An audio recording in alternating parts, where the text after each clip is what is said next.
सास बहू और साजिश, सास बहू और साजिश, सास बहू और साजिश।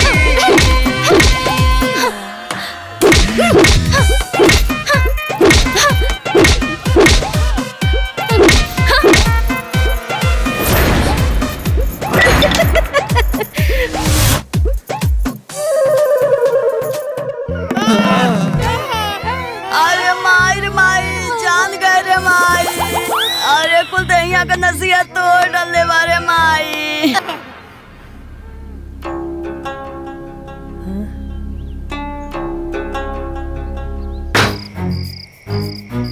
अब अरे चला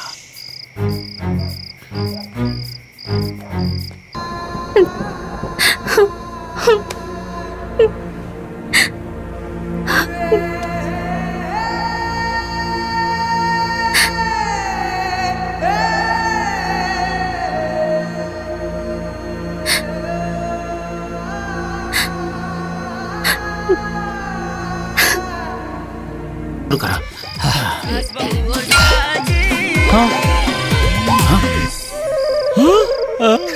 मिल गई, मिल गई।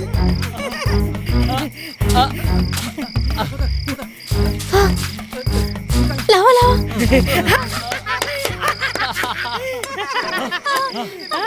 खजाना मिल गई।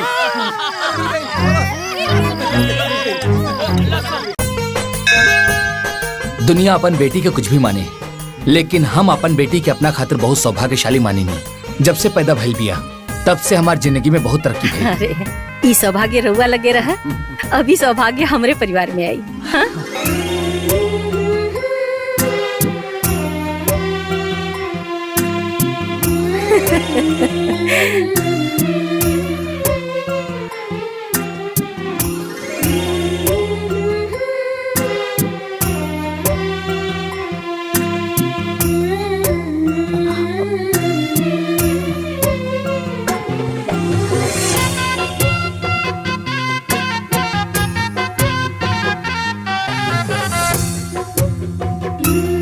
बेटी जा गोड़ लागले।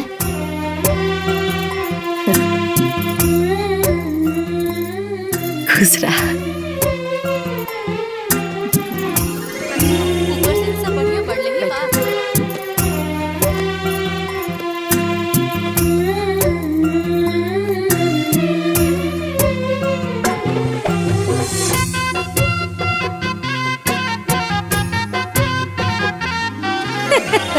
ए बिटिया खूब बढ़िया से चीन ला, हम बनी तोहर होखे वाली सास और ई बने तोहर होखे वाला पति। बिटिया हमनी के तू बहुत पसंद बाड़ू, हमनी जा तोरा के पसंद बानी जा। अरे ऐसन काहे कहतनी जी? अरे ना ना, पसंद करे खातिर का मतलब लड़के के खाली अधिकार होला? बोला बिटिया, पसंद बा त हाँ, और नहीं के पसंद तो सीधा ना। देख ला, देख ला। अरे हमरा के देखे हाँ नहीं के करा भाई, करा के देखे इनके संगे जीवन बितावे के बाद। बोला बिटिया पसंद बाड़े ना?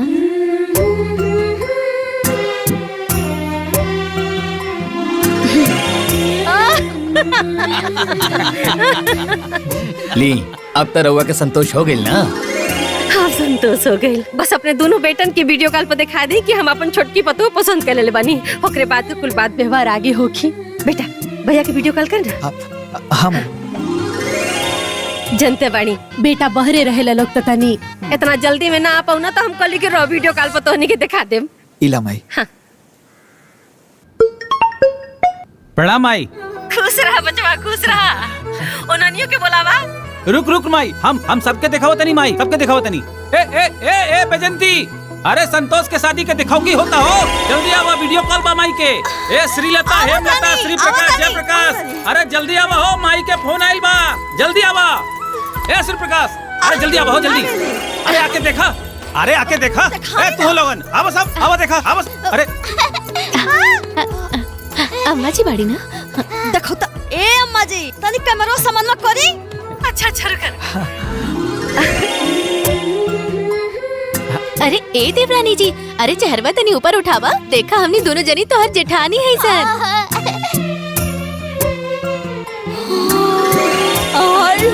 दादा बड़ा बढ़िया रूपा हो। हाँ अरे देवर जी रउआ जीत गई नी जी। ए माई हमनी के तरफ से तो ओके बा। हाँ ए अम्मा जी हमनियों के देवरानी पसंद किया।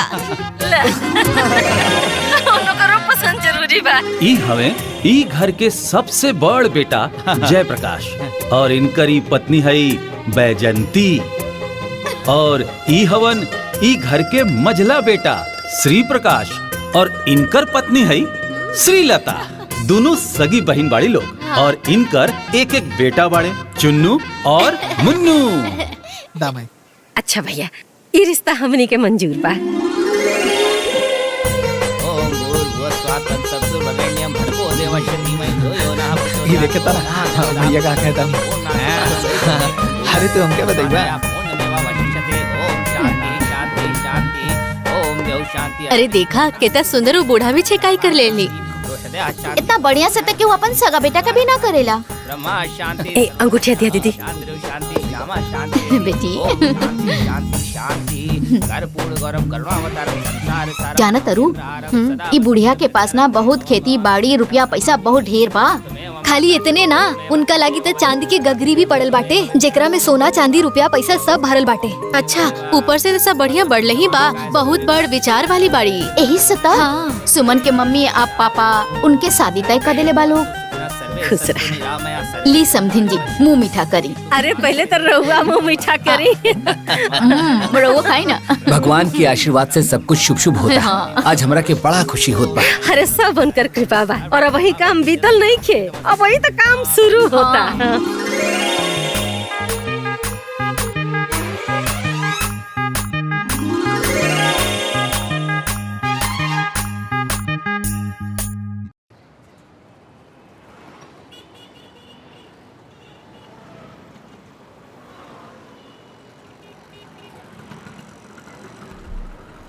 अरे बस बस बस रुक दा।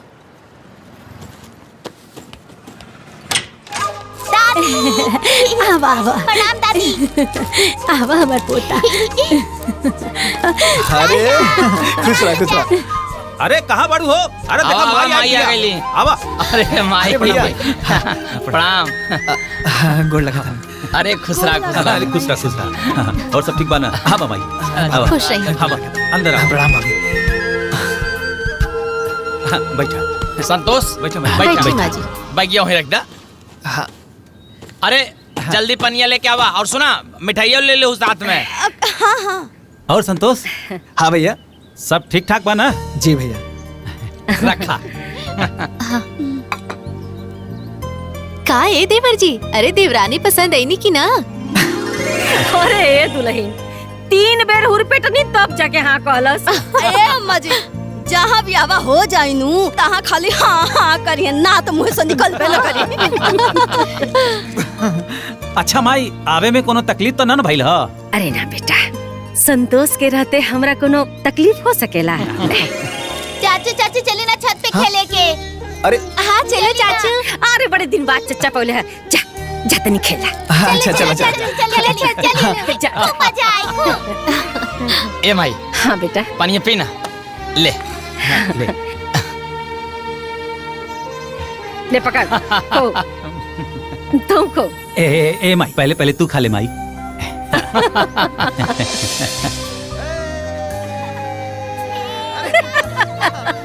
देखो देखो बहुत दिन बाद पौले लड़का के देख कैसे लड़का नियर खेला तो खुद और घरों में न बचवा दिनों भर में 10-12 बेर नहन का नाम लेत रहला।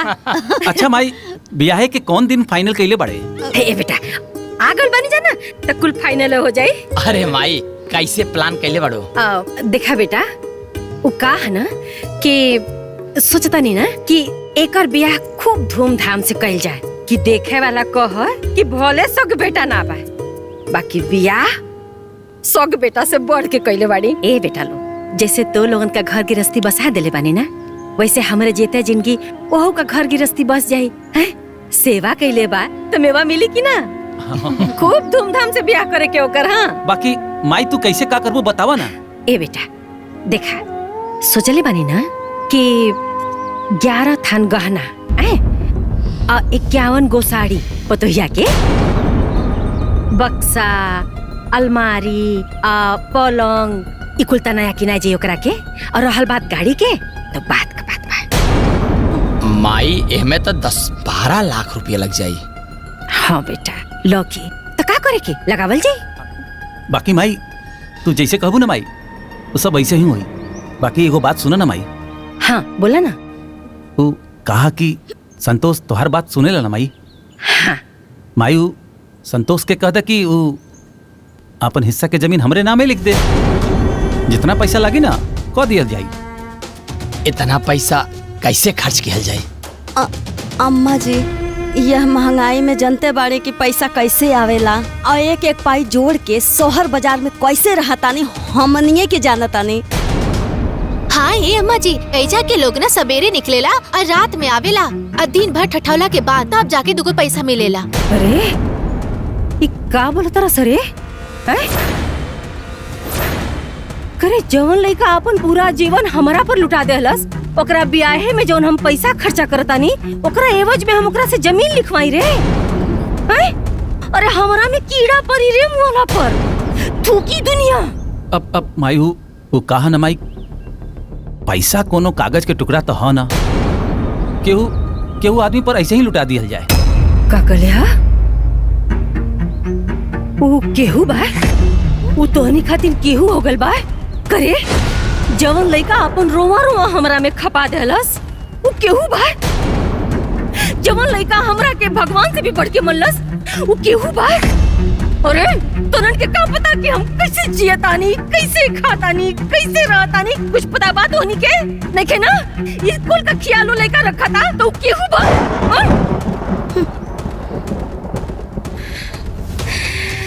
धिक्कार बात होने के। छी, हमरा के तो लोगन का ये बात तक को निमन ना लगल। माई वो कहा कि तू माई अपना हिसाब से सोचताड़ू, बाकी हमने सब अपना हिसाब से सोचता नहीं ना माई। अब इतना पैसा केहू पर कैसे लुटावा जाए? बाहरे हमार बेटा पतो लोग शहर में आके तो लोगन का ममता ही मर गई रे, इंसानियत सड़ गई।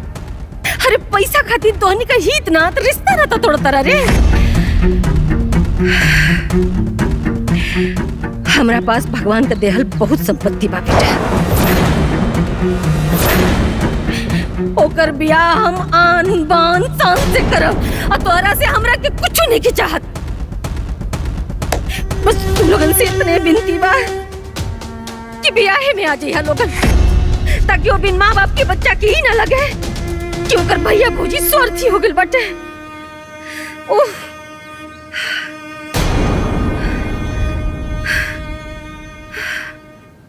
श्री प्रकाश, हमनी माई बेटा की जाकर टिकट निकाल दे।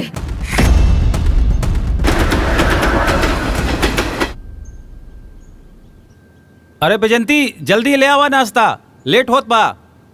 देखा तानी एगो गैर लड़का खातिर अपना सग लड़का से यानी रउआ लोग से माज के खिसिया के चाहिए। हाँ अब बताई लोग, महाजी पैसा लुटावत है संतोष के ऊपर, अब चोर बेईमान हमनी के कहत है। अरे कवन माई अपन सग बेटा पतो साथे ऐसे करेले बताई?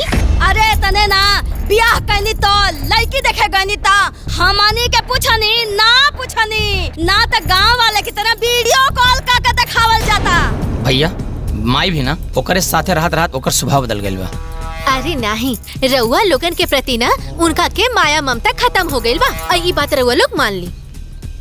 अरे तो खत्म ना होखी, वो संतोषवा गांव में बैठ के जोतना पट्टी पढ़ावता बस ओतने माजी पढ़ाता नहीं। अरे छोड़ा ना यार, हमनियों को जौन मन करे तौन कल जाए। अब इतना पैसा बेसी नहीं खे कि माई के कहले पर फेंक दिहल जाओ। ए भैया चलो हो, चलो। अरे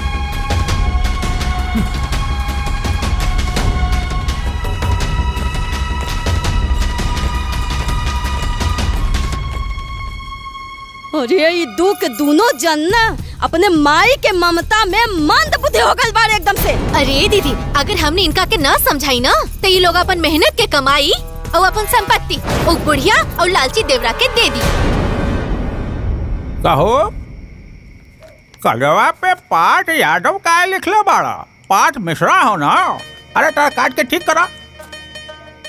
अरे खाली कार्डवा लिखब लोग, ले गरम गरम चाय पी ली।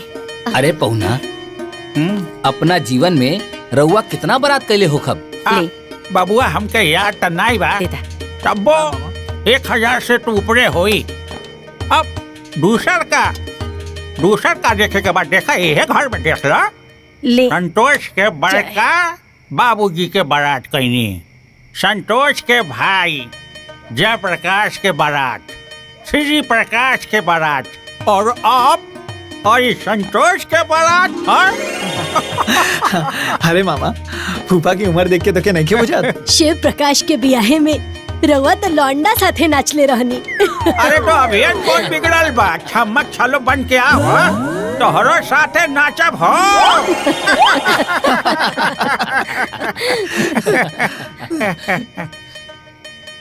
का हो संतोष, हाँ सब बिहार की तैयारी हो गई, लेकिन ये श्री प्रकाशवा और जय प्रकाशवा कहाँ रह गई है? अरे बुलावा फोन करके, सब कहाँ घूमत हुए हैं? खुद पता चल जाएगा। हाँ बोला, 10,000 मुसीबत में फंसे हैं, तो उसी सिलसिले में आपकी मदद चाहिए। मैं चाहता हूँ कि आप उस लड़के। हाँ बोला संतोष। हेलो,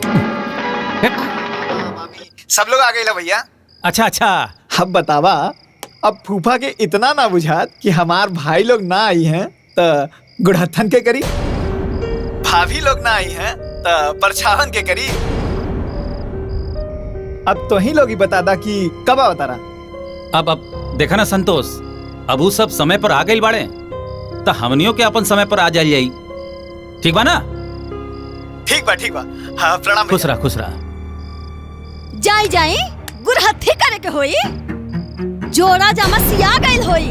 आए तने ना स्पेशल कार्ड लागल होई रउआ सबके ले जाए खातिर ठसुर लोग के। अरे बाप रे बाप, ए दीदी सुन ली वो दिन बुढ़िया के बात कैसन कहत रहल हिया। अरे ओकर मुंह बा हमने से परछावन करावे के लायक। मम्मी गांव में चाचा चाची के ब्याह में चुपचाप खाना खा, क्यों कतन जाए, न इतना समय बा न पैसा बा फालतू बर्बाद करे के।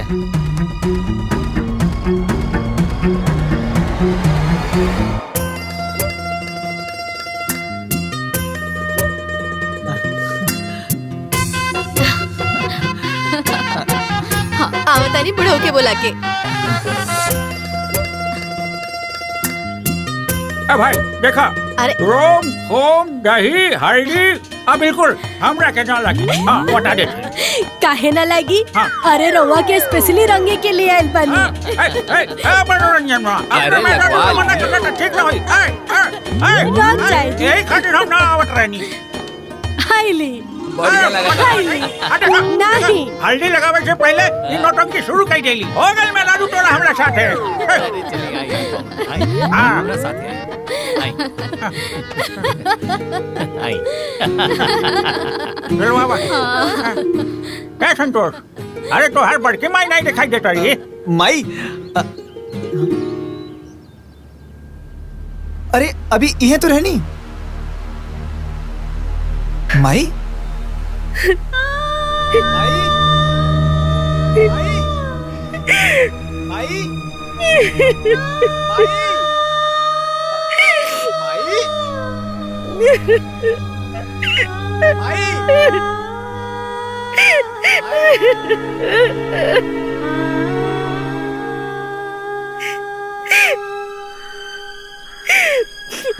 माई ए माई, हमरा से कोनो गलती हो गल बाका? नहीं रे बेटा, तोरा से तो कोनो गलती हुई है नहीं की सकत। तोरा की बहुत बुरा लगत हुई ना कि ब्याह में तार भैया भौजी नहीं खिया पावत।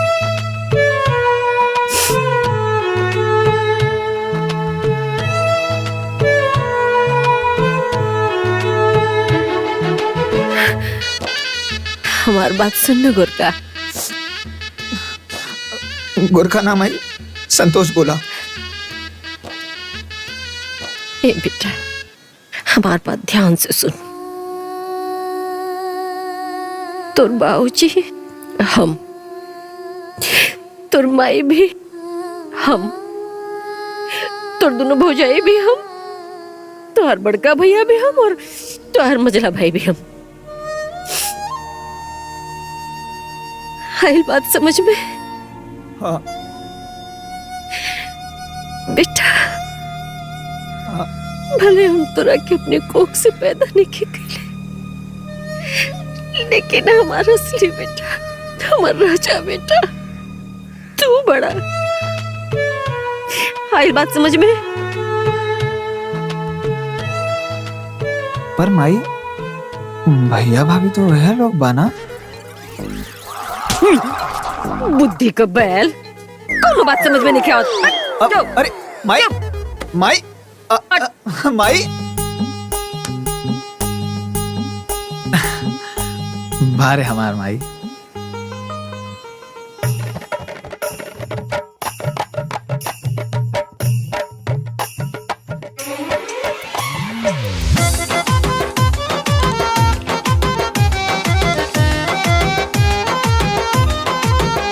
पियर पियर हरदिया चढ़न लागे, पियर पियर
तनी लगावा बिरजू के फोन, पता कल जाए बियावा भइल कि ना।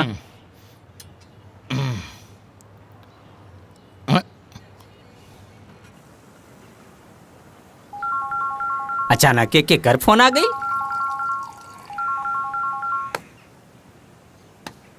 हैं? कहो संतोषवा के बियावा भइल? अरे खाली ब्याह ना भइल, बहुते धूमधाम से ब्याह भइल। और जानत बड़ा हमहू बाराती गइल रहनी। अरे ओ हमनियों के चर्चा उर्चा होत रहल कि ना? वहाँ तो आर लोग के चर्चा ना, खाली खर्चा पे खर्चा होइत रहे। अब भूल जाता हार लोग के वैल्यू खत्म। अरे हमरा तो ई लागत रहे कि तू लोगन पार्वती चाची के बेटा ना हवा। अरे जानत बड़ा असली बेटा तो संतोषवा लागत रहे। अच्छा चला चला रखा। सही बात बोलला पे ना सबके बुरा लागेला। चला चला, ज्यादा ज्ञान मत दा। हाय लपिया। हाँ, सुन लेनी, राउर लोग के कौनो वैल्यू नहीं खे। अरे वो बुढ़िया यानी राउर लोग के माई तक कुकुरों से नीचे रखा था रउआ लोग के। अरे तो यार अब हमनी के वहाँ गईबे ना कहीं तक कहाँ से ही कुल। अरे तो रउआ लोग ना जाए के सपनवो ना देखी, काहे कि ना आपके माई के मत्ती मारल गइल बा, मत्ती मारल गइल बा। मम्मी मम्मी हमार पेंसिल नहीं मिलत। अरे हमनी के सारा संपत्ति चल गइल आ तोहनी के पेंसिल के परल बा। जा लोग पढ़े, बाद में देहब। कौन हलवा हका संपत्ति चली जाई? ये चीजिया मन में लेके बैठल रहा। अरे जवना दिन कुल हाथे से चल जाई ना वही दिन बुझाई। चल रे। हाँ चलो। चाय पी है। चवा ला पिया चाय। चाय पी। ए गोरका। गोरका ना माई, संतोष बोलल करा। अरे वो है रे, दुल्हिया कहाँ बिया? अरे हाँ, वो तेल गरम करत तारी, वो अजवाइन और लहसुन डाल के। आज वह तेल तोहर गुड़ में मलाई और तोहर सारा दर्द ठीक हो जाए। हाँ। अच्छा माई, हम तोहरा से कितना कहली कि हमरा के संतोष बोलल करा, तू कब्बो ना बोलू। खाली माई से झगड़ा करला, झूठा। अरे एक का पुरनका चादर काहे बिछाओ तनी, नौका बिछा देना जौन हमरा नैहर से आइल बा। अरे ना ना, हमारी है ठीक बा। जब भी फाटी ना तब न काहे बिछैया लो, हमारी है ठीक बा। अच्छा अम्मा जी, रवा सूती ना, रवा गोड़ में तेल लगा दे तनी, रवा गोड़ के सारा दर्द ठीक हो जाई। हमार दर्द लोगन बाद में ठीक करिया, पहले है ने आवा हमार बात सुना। ए तू बैठ।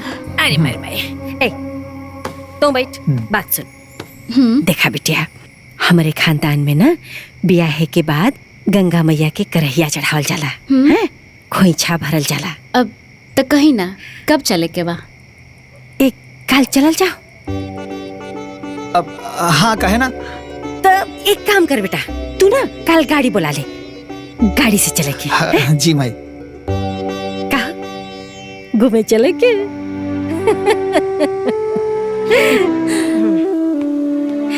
चल चल, नहीं तो देरी हो जाए। अरे गोरका जल्दी आ रे, देरी होता। चल चल चल। आवता नहीं माई। बैठा बैठा। ए गोरका, अरे सैतिया बीत जाई, चल रे। हाँ माई। गोरखा नहीं माई, संतोष बोलल करा। हाँ, चल चल, के बढ़िया बंद कर। रुका, पहले दरवाजा जल्दी। बंद करी। ये होगा। हाँ ये। हाँ। धर धर जल्दी धर। रख दे। सैतिया बीतल जाता। जल्दी जल्दी बैठ बैठ बैठ। चल चल चल चल भैया। ये लोग कहाँ निकल गए?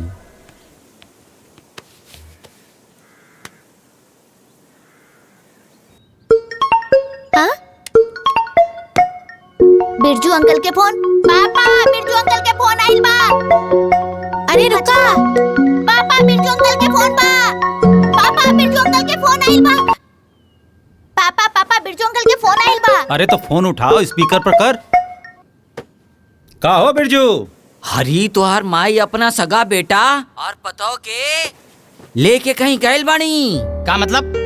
अब का मतलब ये हम कैसे बता सकता नहीं? देखा, हम देखनी हा तो सोचनी हा कि तू लोग के बता दी, ताकि तू लोग सतर्क हो जा। तू लोग खुदे पता कैला बुझला ना? हाँ ठीक है, रखा तानी। अरे का मतलब बाना हम बतावत है, गइल हुई अपना जमीन ओकरा नामे करे। अब दोनों जनी बैठ के घरे में झाल बजावा झाल। आ जौन भिखमंगा रहल उ राजा बन गई, आ जे राजा रही उ भिखमंगा हो जाई, हाथ में कटोरा आ जाई कटोरा।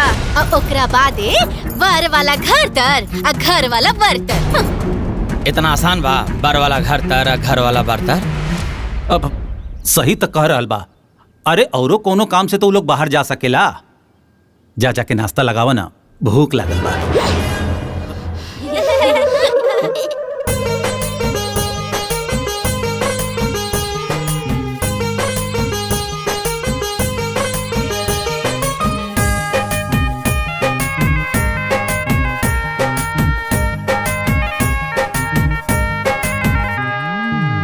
जुड़ा जुड़ा पियारी सिनुर टिकुलिया रौरा चरण में चढ़ाई। जुड़ा जुड़ा पियारी सिनुर टिकुलिया रौरा चरण में चढ़ाई। हे गंगा मैया करिले राउर पुजाई, करिले राउर पुजाई। हे गंगा मैया करिले राउर पुजाई, करिले राउर पुजाई।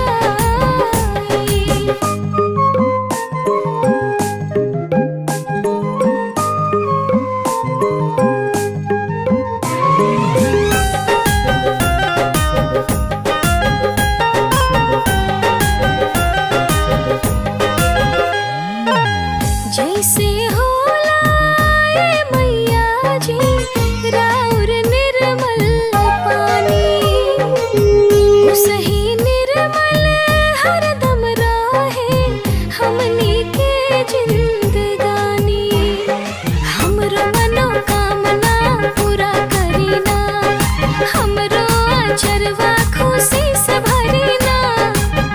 राउर महिमा बहुते बाटे, राउर बाटे बड़ाई। हे गंगा मैया करिले राउर पुजाई, करिले राउर पुजाई। हे गंगा मैया करिले राउर पुजाई, करिले राउर पुजाई।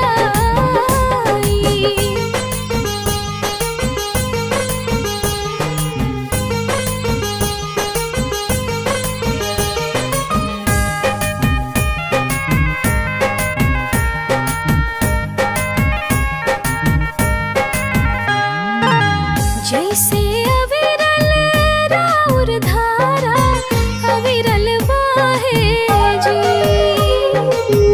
उसही हमरो सिनुरा मैया हरदम राहे जी। ऊंचा रहे राउर अररियाना, बहत रहे हरदम लहरियाना। दिलवा में तोहके राखे जे मैया मनवांछित फल पाई। हे गंगा मैया करिले राउर पुजाई, करिले राउर पुजाई। हे गंगा मैया करिले राउर पुजाई, करिले राउर पुजाई।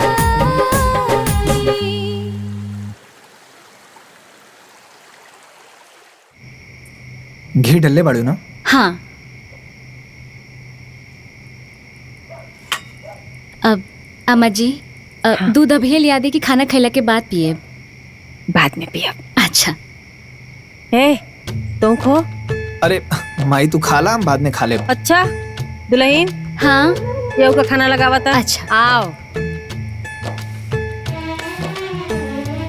सुना, अचार मत दिया करा के, अचारे का बड़ा शौकीन लइका बाई। बैठ। अच्छा ठीक बा। ला हाथ धोआ।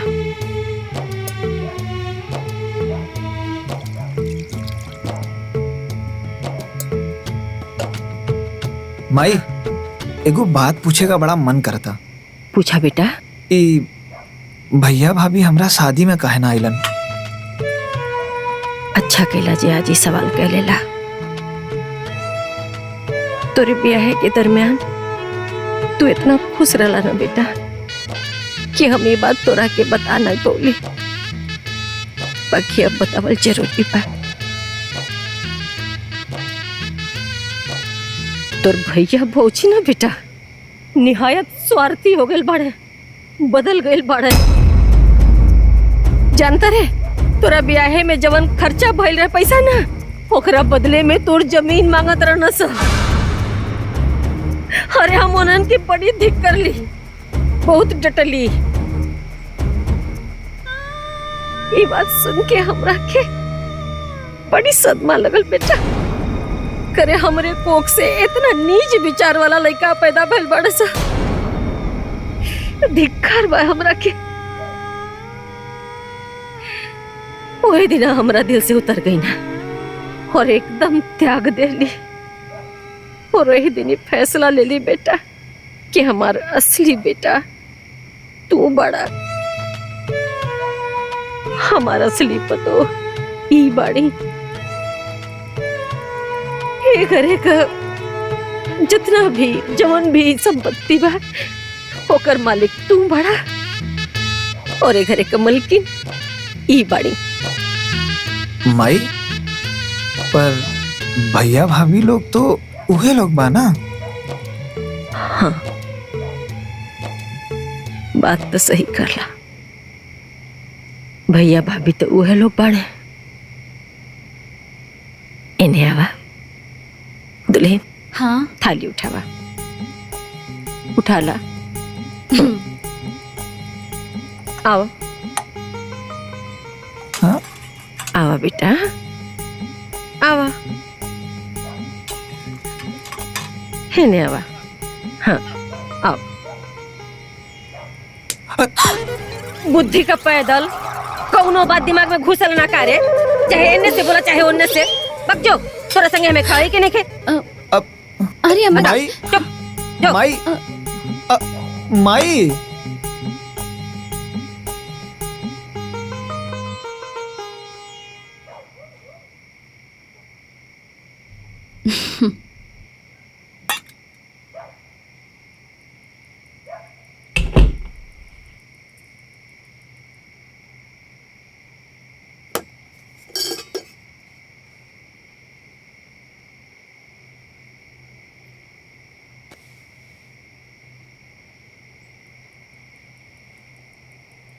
ए जी। हाँ बोला। अब रवा से हम कुछ कहल चाहता नहीं। बतावा।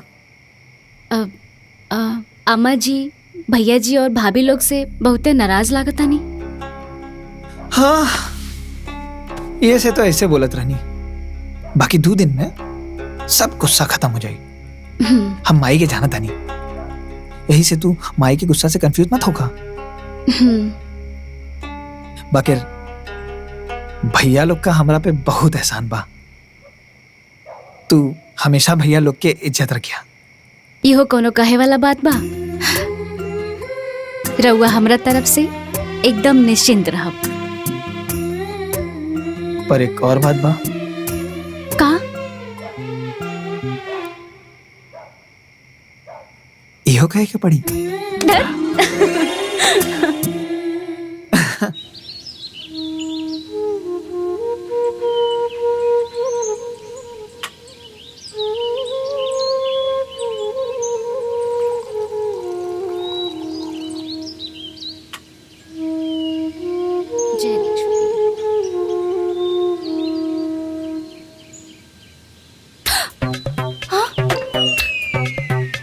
हे भगवान, चाय।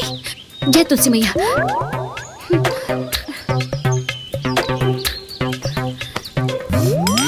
अम्मा जी कहाँ बानी?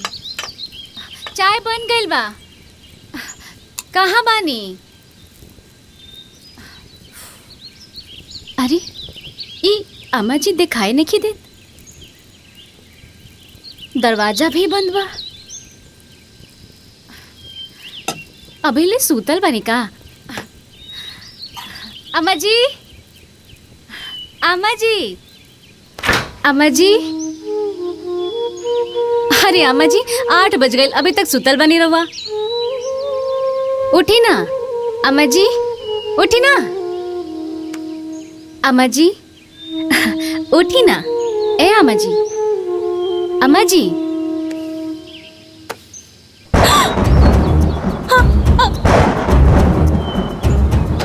अम्मा जी, अम्मा जी, अम्मा जी, अम्मा जी, अम्मा जी, ए जी जल्दी आई ना जी, जल्दी आई, अम्मा जी, उठी ना, अम्मा जी, देखिए ना अम्मा जी के कहाँ गए? माई, माई, माई,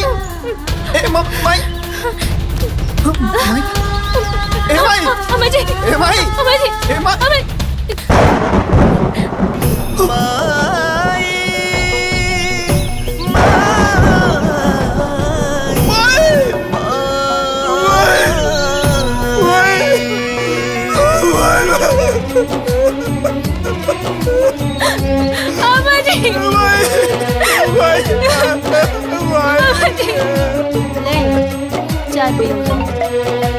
उठाई मत एकदम, रखे फोन।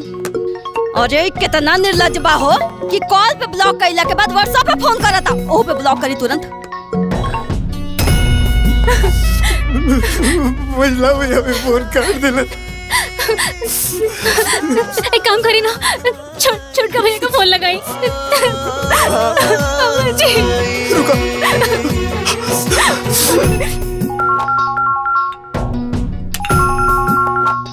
अरे हमारे व्हाट्सएप कॉल करता। रहुआ ब्लॉक करी तुरंत।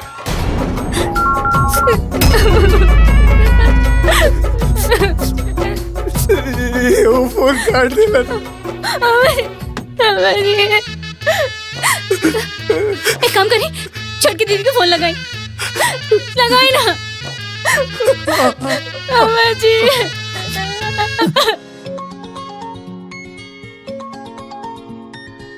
अरे बाप रे, संतोष के फोन। ए दीदी, हाय देखो तोर फोन पर संतोष के फोन आवता। पहले इनका काटा, इनका हम इलाज करता नहीं। ए ला हो गई ब्लॉक, करे फोन अब।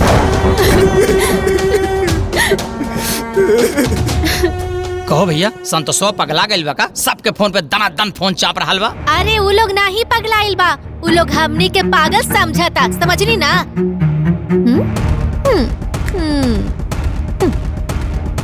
अरे रउआ सबके माई और उनका सहोदर बेटा दोनों मिल के जरूर कोनो प्लानिंग कइले बारे, आ उहे खबर देवे के होई गुड न्यूज अपना भाई लोगन के। एही से उ दनादन फोन पे फोन करता। ए दीदी, हमरा फोन पे फोन आवे ओकरा पहले ही ब्लॉक कर देता। ठीक कैली है। चला सब लोग ब्लॉक कर देला ना। हाँ, बहुत बढ़िया।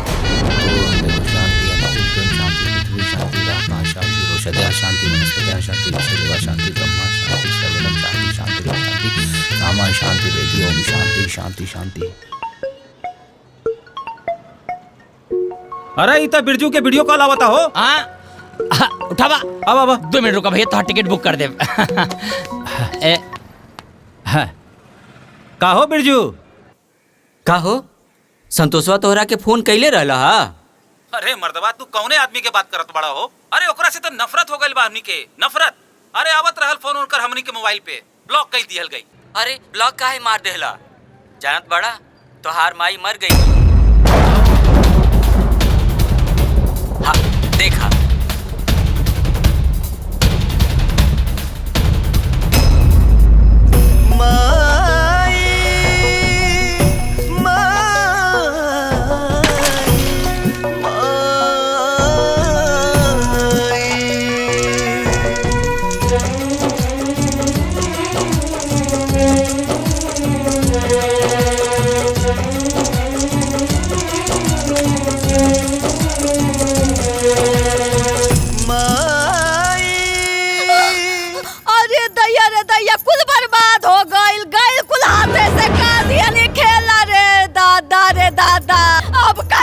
अरे कितना बेर रउआ लोगन से कहले रहनी है कि घर हो जाके देख ली, लेकिन दिन रखत रखत सब लुटा गई, गइल सब हाथे से कुल। अरे गहना जेवर चल गए, रुपया पैसा चल गए, खेत बाड़ी कुल चल गए हाथे से। अरे ए दीदी, चांदी के कलश में तो गइल, आऊ में के रखल सोना चांदी के सिक्का गइल, चल गइल सब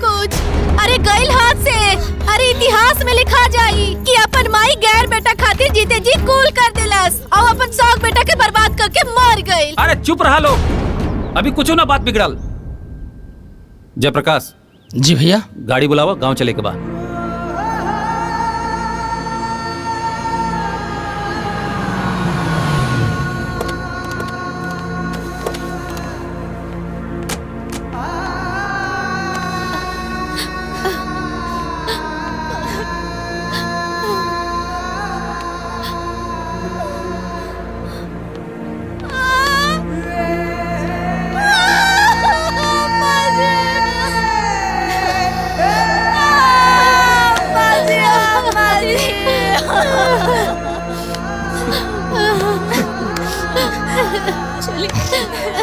ए बेटा, होनी के टाल सकेला, जोन होए के रहल हो गई, चुप हो जा।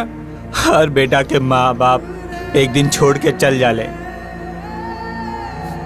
इतना उदास नहीं क्यों हो के, चुप हो जा बेटा। अचानक से ही सब घटना कैसे हो गई संतोष? हमरा खुदे समझ में नहीं आवत भैया। माई एकदम ठीक रहनी, ना दवा चलत रहे, बुआ जी ना तबीयत खराब रहे, और ना कोनो दर्द तकलीफ रहे। एकदम अच्छा से बात करत रही। पता नहीं ऐसा अचानक से का हो गई। हम हरदम माई के लगे रहत रहनी। बस वो दिन हमरा से नाराज होकर गई नहीं, हमेशा हमेशा खातिर हमरा से दूर हो गई नहीं।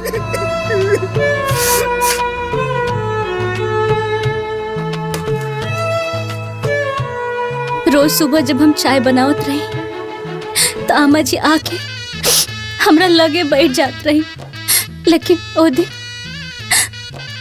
दिन ना आईनी।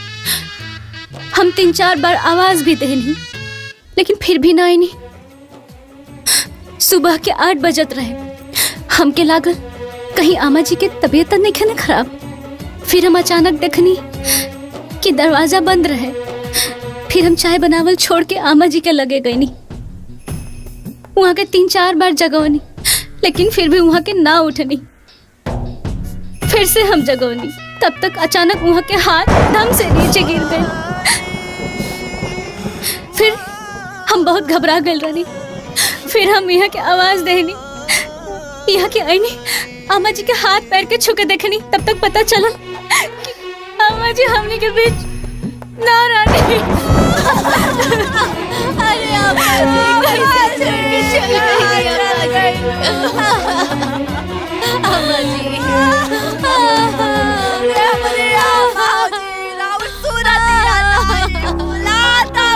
आमा जी। अरे रवा बिना घरवा काटत है आमा जी। हमने के छोड़ के कहाँ चल गए आमा जी। रो रो के जान देले से वो वापस आ जाइए का? चुप रहा तू। संतोष अपना जगह से अभी हिल ना सकेला। कहने लोगन गार्जियन हवा, अब हिम्मत रखा और आगे के कार्रवाई करा। तीनों लोग आपस में मिल के बातचीत करके बात के फाइनल करला। 10 गातर के बाद ये सब टाइम ना मिलेला। पुराणम गणुरम पुण्याम पवित्रम पापनाशनम फुलवता कामना पुण्यम श्रोतव्यम सर्वदेवहि। अर्थात माता पिता के मृत्यु के उपरांत यदि पुत्र ने गरुड़ पुराण का श्रवण नहीं किया तो माता पिता को तारने में कैसे समर्थ हो सकता है। एक बार गरुड़ जी ने श्री हरि भगवान विष्णु जी से पूछा कि हे प्रभु, दाह संस्कार के उपरांत भी मृतक की आत्मा अपनों के मोह बास में बंधकर 13 दिनों तक उसी घर के आसपास में अपनों के इर्द गिर्द में वास करती है। चूंकि वो आत्मा इतनी सूक्ष्म होती है कि किसी को दिखाई नहीं देती। हर पुत्र का यह धर्म होता है कि माता पिता के मृत्यु के उपरांत गरुड़ पुराण श्रवण करें ताकि का मोह और उन्हें शांति मिले।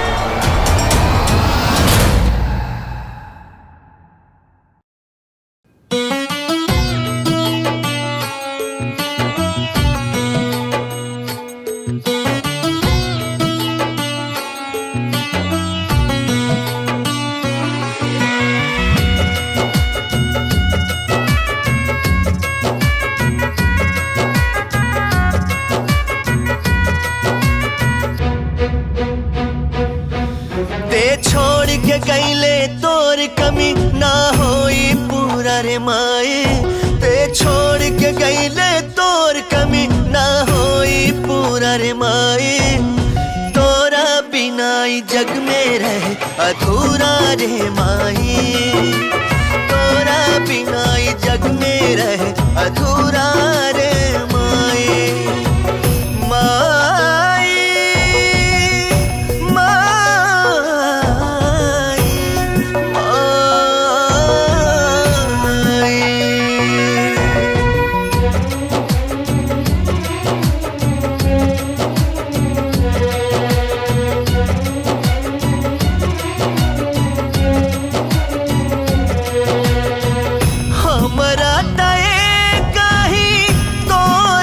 आधार रहे अब सब छूटल रे हो, हमरा सर से तोर ममता के साया उठल रे हो, जग छोड़ के गईले तोर कमी ना होई पूरा रे माई, तोरा बिना ई जग में रहे अधूरा रे माही, तोरा बिना ई जग में रहे अधूरा रे माही।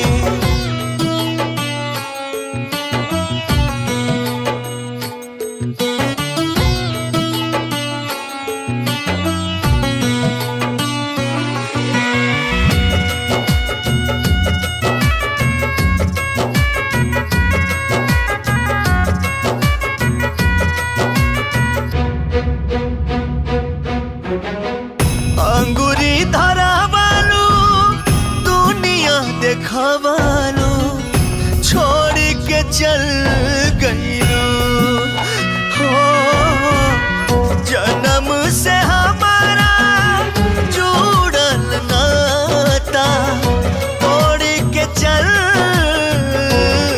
गईलू, मुंह मोड़ के गईलू तोर कमी ना होई पूरा रे माई, जग में रहे अधूरा रे माई, तोरा बिना ई जग में रहे अधूरा रे माई। माई माई माई।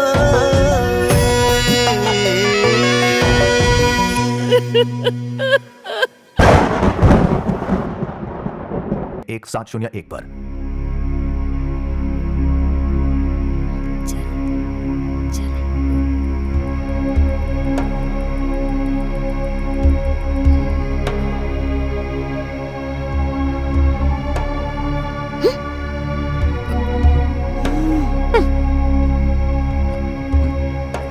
संतोष, हे संतोष। हाँ भैया।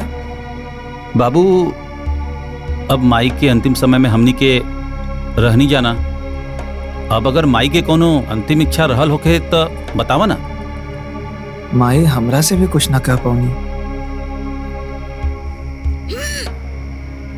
अच्छा, माई के साथे तू दोनों जना रहत रहला ना, तो माई के गहनवा, जमीन के कागजात और बैंक के पासबुक और चांदी वाला कलशवा कहाँ बा?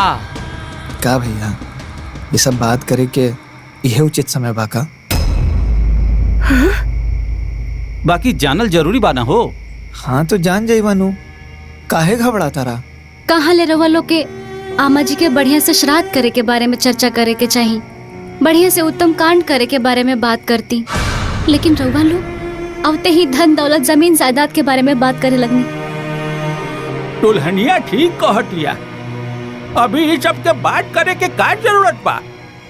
अरे श्री प्रकाश, ये सब तू का बात कर रहल बड़ा? अरे वो सब कहीं भागल जाता का? देखा भैया, ये सब धन संपत्ति गहना गुड़िया, इस सब पर चर्चा अब सीधा श्राद्ध के बाद हुई।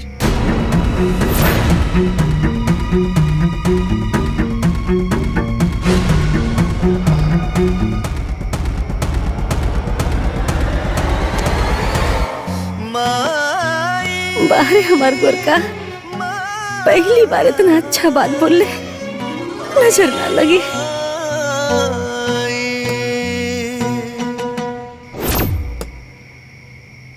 देख ल कमीनवन के कैसे बदल गईले हैं। अरे उन्हन के मन में बेईमानी समा गइल बा, बेईमानी।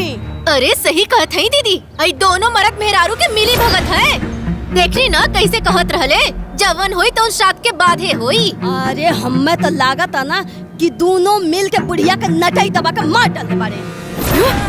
और जितना बेईमान होकर आदमिया पिया ना, उससे 1000 गुना बेईमान होकर मेहरिया पिया। और अगर ऐसे बेईमानी बुढ़िया के मन में रहल होई ना, तो ओका तो भगवान नरकों में जगह ना दी है। रउआ लोगन के भाईचारा निभावे के बा त निभाई, लेकिन हमनी के ना श्राद्ध तक इंतजार ना करब, बता देत हई। अरे तो का चाहत पड़ू? हाँ का करबू लोग? का करब? अरे हमनी के एक एक पाई के, एक एक संपत्ति के पता करके रहब। हाँ, का लगता रउआ लोगन के कि हम अपने संपत्ति पर वो दोनों भिखारी के राज करे देव का? अरे जमीन के पूरा कागजात, सास के गहना, चांदी के कलश और तो और बैंक के पासबुक, एक एक सामान घर से निकालब। और जैसे ही श्राद्ध खत्म होई ना, दोनों के घर से निकाल दे, पहले बता देता नहीं। अरे ऐसे कैसे निकाल दे? अरे उन्हन दोनों के तो लतिया के या घर से निकालल जाए। हे भौजी देखा, हमनी के झगड़ा झंझट ना कल जाए, ठीक बा? कहो भैया, गांव समाज में जौन मान प्रतिष्ठा इज्जत बा सब मिट्टी में मिल जाई। सही कहा तारा। तब ऐसन करल जाए कि सांपों मर जाए और लाठियों न टूटे। मतलब करण अर्जुन, हमार करण अर्जुन, एक बार दोनों आ जाए ना तो सब ठीक हो जाए, बुझाइल? बेशरम लोग, हमरा बेटा बहू के लात मार के निकली है। अबे लोगन की सबक सिखावे की पड़ी। आवेदा करण और अर्जुन के।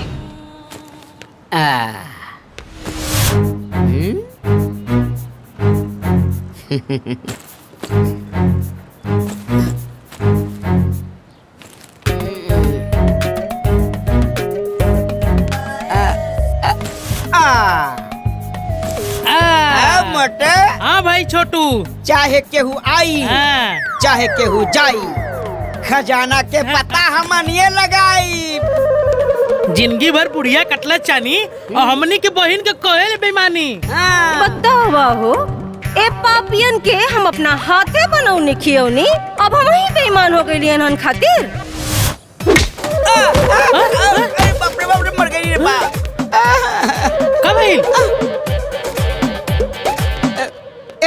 बदतमीज इंसान, कामीनों के खानदान काहे करता रे हमनी के परेशान। हल्फा मचा दे, गर्दा उड़ा दे, ऐसन घुसा मारब कि धरती धरा दे। ए छोटान, ज्यादा बोला मत, न तो उठा के फेंकब तो गिरबा गांव के बोहरी ना। हमनी की लाठी कब बार नहीं हजा हैं? जा तो भैया, चला चला चला। छोटू, बाकी लोगन के बाती पर ध्यान मत दे, सीधे खजाना पर ध्यान दे। मुटका तो समझदार हो गइल बा। छोटू, खोजे के बाद खजाना और वो दोनों जाने के देवे के बाद सजा। पंच जीजा जी के बनावे के बाद राजा। ओ, पेट हाथी के मुंह बाछी के। अरे मारे मारे मारे, अरे बाप रे बाप, डंडा मार के कर दिया बखेड़ा रे। अरे पिछवाड़े के चमड़ू देड़ा रे। अरे तेरी माई की जगह काट, तेरी बहन की हाँ कर। काय मले कदा, काय मले कदा, चल चल चल चल चल, काय मले तेरी बहन की, तेरी माई की, काय मले रे, काय मले रे। खेला होता खेला होता खेला होता, खेला होता खेला होता खेला होता, खेला होता खेला होता बड़का खेला, खेला होता बड़का खेला।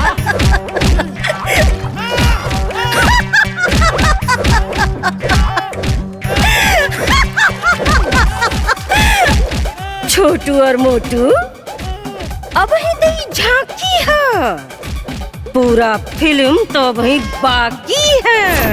ये पक्षीराज, दाह संस्कार के उपरांत भी मृतक की आत्मा अपनों के मुंह पास में बंधकर 13 दिनों तक उसी घर में अपनों के इर्द गिर्द वास करती है। चूंकि आत्मा इतनी सूक्ष्म होती है कि हर किसी को दिखाई नहीं देती। हर पुत्र का यह धर्म होता है कि माता पिता की मृत्यु के उपरांत गरुड़ पुराण का श्रवण करें, ताकि प्रियजनों का मोह भंग हो और उसे शांति मिले। ए दीदी, पंडित जी का पगला गेल बाड़े, ऊपर से का शांति लेवे हैं। अरे पंडित जी कहा तो रे तो ठीक न होए। दंदई कटकटाए थे।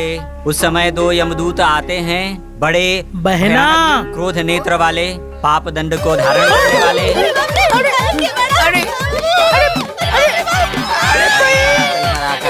बहना हम मोटका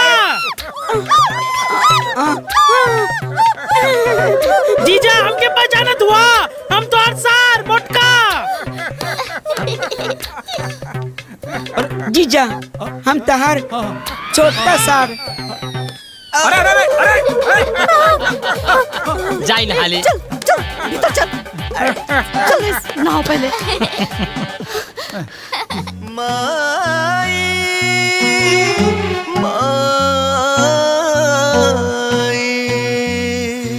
संतोष बात हमने से बेईमानी को दिलस भाई।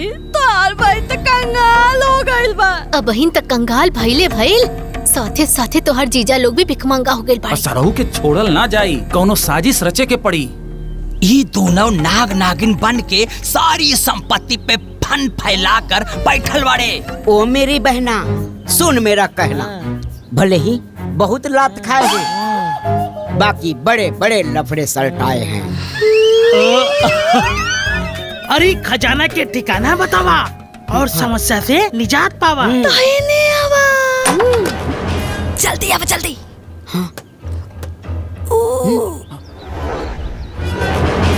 ओही चाबी में हमनी के किस्मत बंद बा। लौकल। अच्छा, अब समझ में आयल कि इन्हन बेईमान का नजर कहाँ बा। सगरो खजाना बा संदूक में, आ संदूक में बा ताला, आ ओही ताला के चाबी बा हाउ टंगल बा। ओ बहना, बता तू कहाँ बा वो संदूक? देखा वो बा चाबी है, वो है संदूक। बहना सुन मेरा कहना, होके दे रात तब बनी कोनो बार। अच्छा इससे बीती रात वैसे होई इलाज। इलाज करी है? हमरा बेटा पतोह का इलाज करी है? ओकरा पहले तोहनी का इलाज हम करो।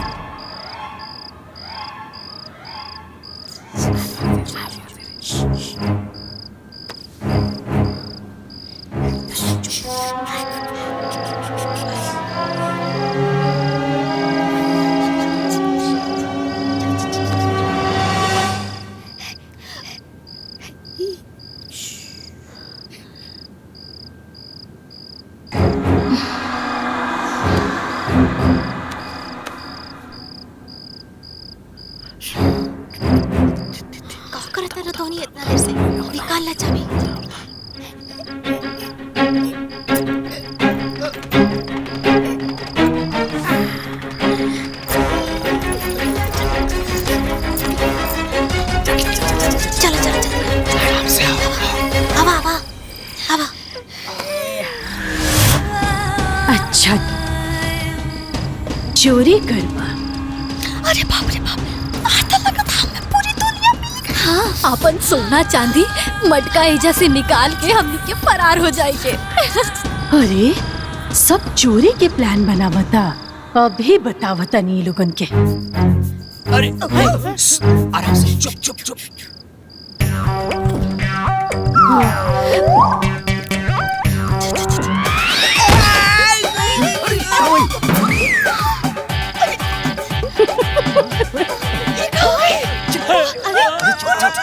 चाबी, अरे चबिया कहाँ गई?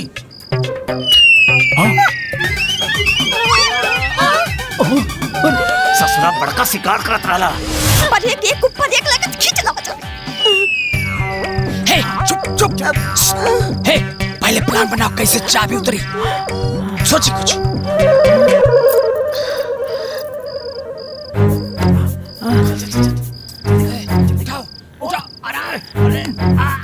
अरे आराम से।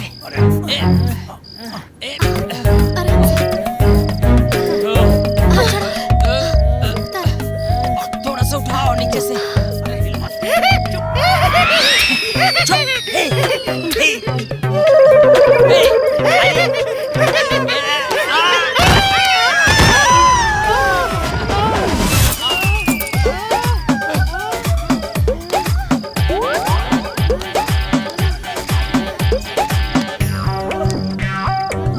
मिल गया मिल गया। एकदम चुपचाप रहिए, चुपचाप। जलावा जलावा।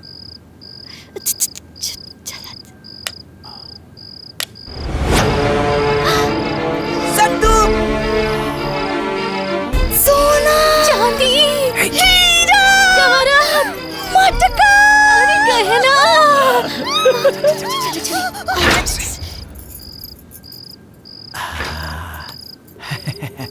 सास बहू और साजिश,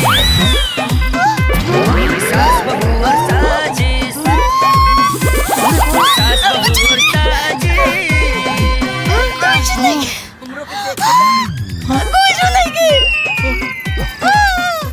अरे टाका पड़ गई लो। अरे कुल रुपया पैसा ही सबका बच गईले। अरे जो ये बुढ़िया तो के पिलुआ पड़ी। अरे बुढ़िया तो के नरक में जगह ना मिली रे। सास बहू और साजिश। बतावा हो ये हमरा के मुगलों के बाद सारा पता नहीं सो। अच्छा ठीक बा, तू डाल डाल त हम पात ए भैया जौना चीज के डर रहल उहे भइल। अरे दोनों लूट लेलन सन। अब का हमने बैठ के झुनझुना बजाई झुनझुना। अब बताई साले जी, लूटल इतना आसान बाका आए? गांव जवार नहीं खे, थाना पुलिस नहीं खे, अरे केकरा नहीं खे पता कि पार्वती देवी के हमनियों के लेके बनी जा। हाय भाई, कहीं थाना पुलिस और गांव जवार के अपने में मिला लस तो का करबर हुआ लोग। सर जी जैसे के तैसा बोटी बोटी काट के यही जा हमनी सब गाड़ दे, सारवा होगी संपत्ति के सुख। ए भैया, हमनी के सास तो हमनी के कंगाल कर देलस, बर्बाद कर देलस।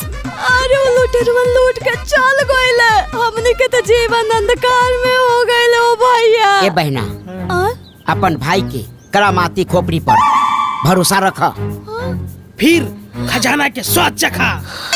वो चाहे पातालों में होई, हम ओके कोड़ के निकालब। अगर आसमान में भी हुई ओकरा के फोड़ के निकालब। दीदी चली आई, चली आई, आई आई आई। दीदी दीदी दीदी जल्दी बाहर आई। दीदी जल्दी बाहर आई। हाँ। का भइलो? दीदी लागत है रात में घर में कुछ गड़बड़ भइल बा। हाँ। का गड़बड़ भइल बा हो?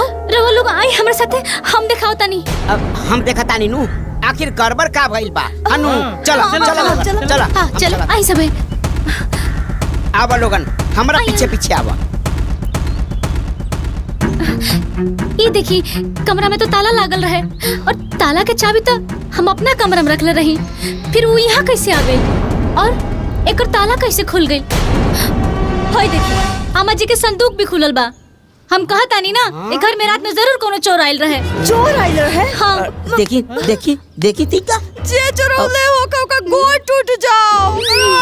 छोटकी दीदी, अब आए जो चाबी उठल, दरवाजा खुलल, संदूक खुलल, लागता कि दाल में कुछ काला बा। माता जी के वो कुल संपत्ति लुटा गई, जेकर चारों तरफ हल्ला बा। अरे छोटू भैया, ना कुछ काला बा ना कुछ पीला बा, ई सब झूठो के लीला बा। मतलब ये है कि आमा जी के कोनो सामाने में रवे ना कइल। ए छोटकी दीदी, तू तो कह देलू सब टेंशन आसान। आखिर कहाँ बा माता जी के वो कुल कीमती सामान? अच्छा वो कलसी, अच्छा वो माँ जी के सब गहना,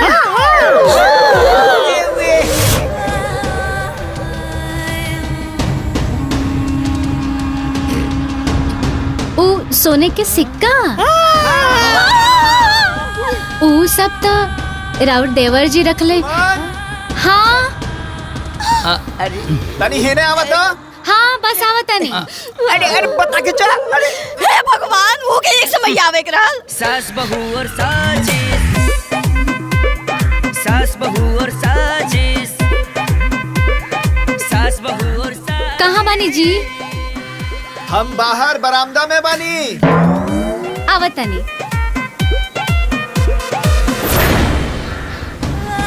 एक नंबर के बेईमान उ बुढ़िया बिया आ 2 नंबर के बेईमान उ संतोषवा बिया आ इतने ना 3 नंबर के बेईमान उ संतोषवा के मेहरियो बिया। बाप रे बाप, करोड़ के संपत्ति लूट के बैठ गए बाड़े। बाकी ये लोग का, अरे वो मरल की बुढ़िया भी ना पूरा संपत्ति हमनी के नजर से बचा ना पाई, देख लिया। मुआला से पहले अम्मा जी और मुआला के बाद बुढ़िया ऐसा होला का? अब का होई साले साहब, अब कैसे होई? होई बहना सुन मेरा कहना, ना चिंता ना फिक्र करियो, छोटकी के पीछे पड़ जाइयो। अब करे के बाजुबे खेल। अब होई वो दोनों के प्लानिंग फेल। गरीब माहौल तोहनी की जीना, निकाल दे तोहनी के पसीना।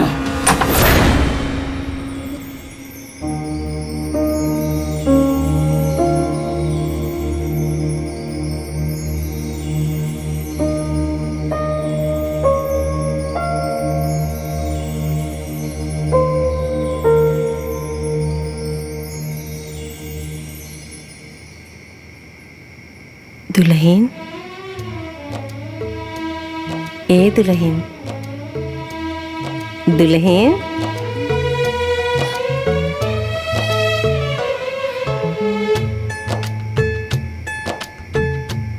इतना अम्मा जी की आवाज है। हम तोरा से कुछ कह चाहता नहीं दुल्हन।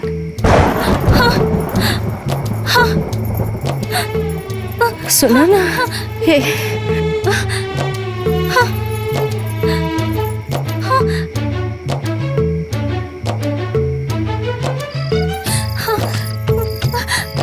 ए जी उठे ना। का भइल? हम अम्मा जी की आवाज सुननी है। हमके ऐसा लागल है कि अम्मा जी हमके बुलावत तानी।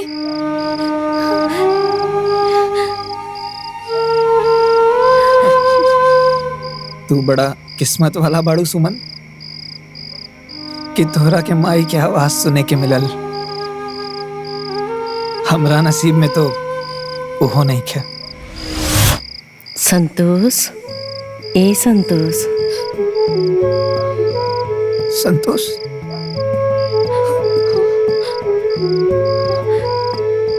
संतोष, माई, माई तुम हमरा की संतोष बोल लू?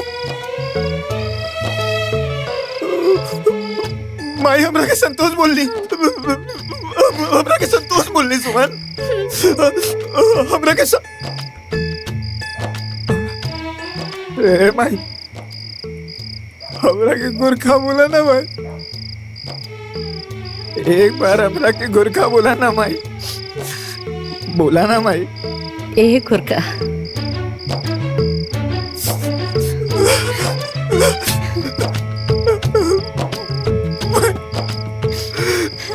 हमरा के गुरखा बोल ली। हम तोरा से कुछ बतावल चाहता नहीं बेटा। बतावा ना माई, का बोले के चाहता रू? ए घर में ना तू लोगन के खिलाफ षड्यंत्र रचल जाता बेटा। हमार बात ध्यान से सुना बेटा। बेटा ओ लोगन के फूटी कौड़ी भी देवे के जरूरत नहीं के।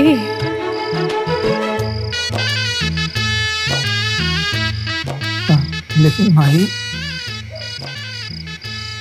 भैया भाभी तो वह लोग हुआ ना।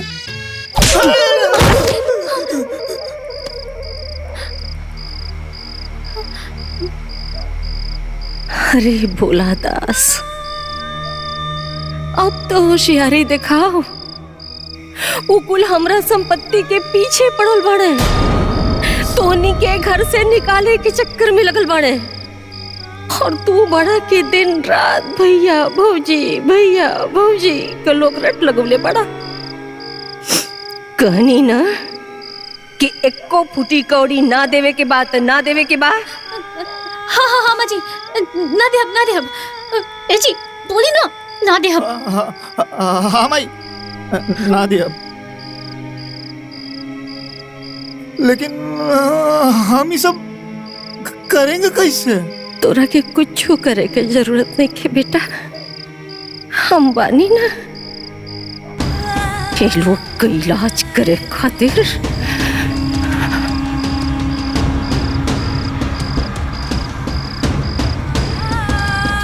ठीक बा माई।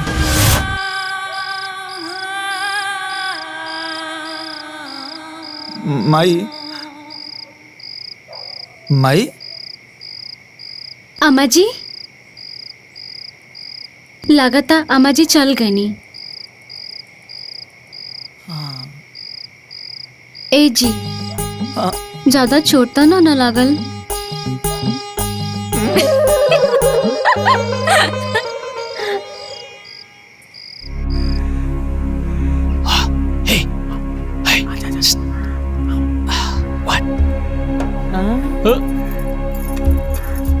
जाना तारू छोटको? हाँ दीदी। तोहरा के देख के ना हमने के बड़ा दुख होला हो। हाँ अपरेन के दुख होला ना। पिया होते माँ जी के साथ छूट गई, हमनियों के तोरा से कितना दूरी रही ना सन। जाए दी दीदी, ये सब केकरा हाथ में बा। एगो बात पूछी छोटको? हाँ दीदी पूछी ना। वो अम्मा जी के कुल गहनवा सन वो सब बा। उ जमीन के पेपर सब? अरे दीदी उहो बा। अरे ये सब तो हमारे सीधा साधा पतों के पीछे ही पड़ गए बड़े। कुछ तो उपाय करे के पड़ी।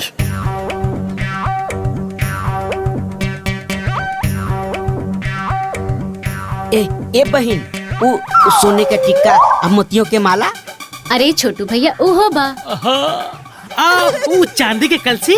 अरे मोटू भैया हम कहा तानी ना उहो बा। का बहन, इहो बा उहो बा सब बा, बाकी बा कहाँ? अरे दीदी कहाँ हो गई? दीदी दीदी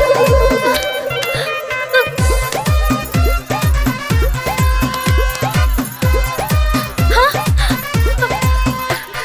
अरे करंट। हाँ हाँ हाँ पापा कहा ले एकदम करंट लागेला, डंडा से मारला से ठीक हो जाला। डंडा डंडा हाँ डंडा हाँ हाँ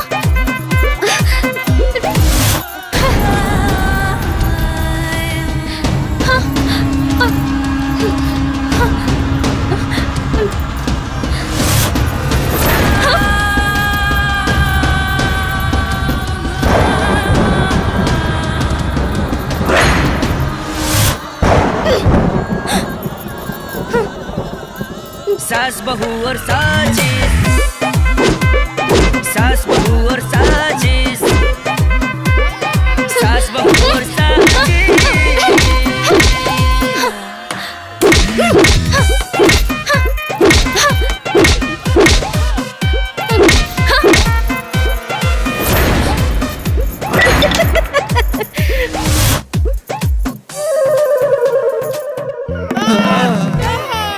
अरे माई जान गए रे माई। अरे कुल दहिया का नसीहत तोड़ डाले बारे माई। अरे गतर दुखा तारे दादा। अरे दीदी ये सब हम जानबूझ के ना कहनी है, हमरा के माफ कर दी रहुआ लोग। हम तो बिजली के तार पर मारत रहनी है। ज्यादा मक्खन पॉलिश लगाउला के कोनो जरूरत नहीं के। गलती से एक बार डंडा लगेला, बार बार ना लगेला। दीदी हम सच कहतानी, कसम खा के कहतानी, हम जानबूझ के ये सब ना कहनी है। अरे तो आप का करिए हुआ? अरे जो यहाँ से और तुड़बू का भाग यहाँ से। अरे पूरा दहिया झरझराता। अरे अरे कुल दहिया के खुनवा खिंचा गई लो दादा। अरे पूरा दहिया जैसे हवा हवाई हो गई। भाग यहाँ से। आपका खड़ी बारे। अरे बंद करी पहले, फिर आ जाए। हाँ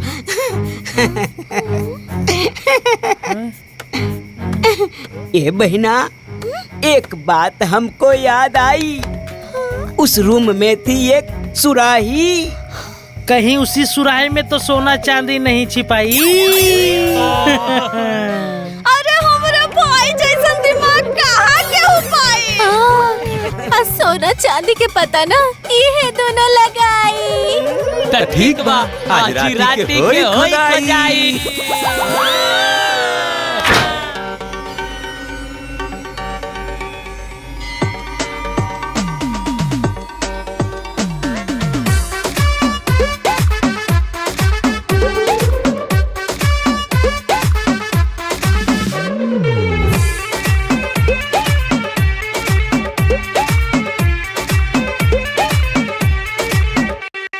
दोनों बहुरानी खूबे सयानी करे लगली मस्तानी। रंग ढंग जी देख बहू के सास भेली हली ठानी। दोनों बहुरानी खूबे सयानी करे लगली मस्तानी। रंग ढंग जी देख बहू के सास भेली हली ठानी। सास बहू के बीच में देखो नया नया झमेला होता। अरे खेला होता खेला होता खेला होता।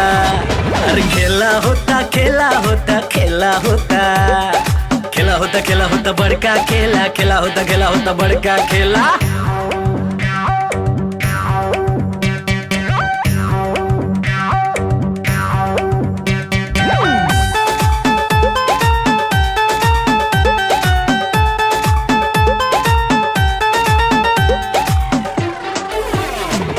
सब लोग रात भर मिलजुल के खोज खोज बिन करता वे खुल खुल के। कब है बक्सा में, कब हो बक्सा में, कब ही कोठरी में, कब हो कोठरी में। कोठरी कोठरी कोठरी में बहुरानी लोग बाजना आवे हो। फिर सासू जी सबक सिखावे हो। केहू नहार माने दादा खेल बड़ाल बेला होता। अरे खेला होता खेला होता खेला होता। अरे खेला होता खेला होता खेला होता। खेला होता बड़का खेला। खेला होता बड़का खेला।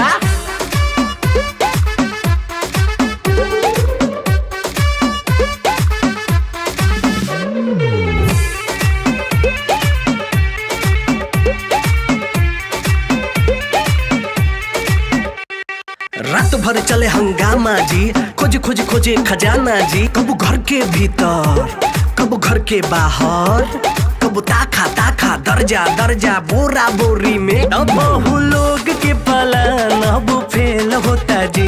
दिन रात तो चलेला बस इहे खेला जी। केहू बेचता केहू उन्नीस, सबके खेला रेला होता। अरे खेला होता खेला होता खेला होता। अरे खेला होता खेला होता खेला होता। खेला होता बड़का खेला। खेला होता बड़का खेला।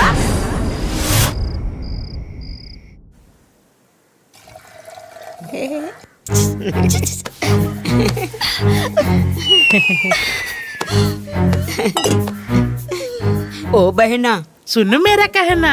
हाँ भैया। चाहे एक होके, चाहे दो होके, चाहे होके तीन। जैसे ये लोग हमार बहन, वैसे तू हमारे को बहन। अरे यह कोनो कहे वाली बात है। आ हमनी के तो हाथ जेठानी ना बड़ बहन है सो। हाँ, ये छोटको, अरे पूरा घर के मालकिन तो ही हो ना। ना दीदी, रवा लोग के रहते हुए एक घर के मालकिन हम कैसे हो सकेले? देखो, इतना समझौले के बाद भी ई बकलोल एकरा के मालकिन को हतिया पिटी का चाहे दे। ये तो हमारा असली पता हो गया। हाँ दीदी, यो ठीक है कहलू। अब बतावा उ माता जी के कुल खजाना कहाँ रख लू? अच्छा, वो खजाना ऊ ता रवा देवर जी। हाँ? अरे ये लोग कहाँ चल गए? बतावा अब की तरह के बताइबू? कहाँ चल गए लोग? हाँ? अरे अजबे गजब डरामा होला, नया नया हंगामा होला। हाजी हाँ, हाजी हाँ, हाजी हाँ, हाजी हाँ। बड़ा अजूबा सास के खेला होला, बड़का बड़का झमेला। हाजी हाँ, हाजी हाँ, हाजी हाँ, हाजी हाँ। सबके मन में खोट रहेला, ए दादा रे होत रहेला। सास बहू और साजिश, सास बहू और साजिश, सास बहू और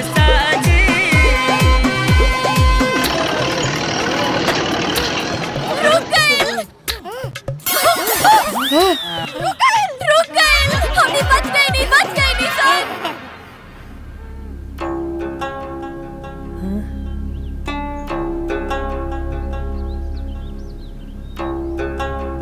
सुनो, धोनी के घर के पीछे 3 लग्गी दूर, 10 कदम दक्षिण, 3 कदम पूरब, जौन भी जगह बाना ओकरा 3 फीट नीचे एगो कलसी दबल बा। अब अरे चला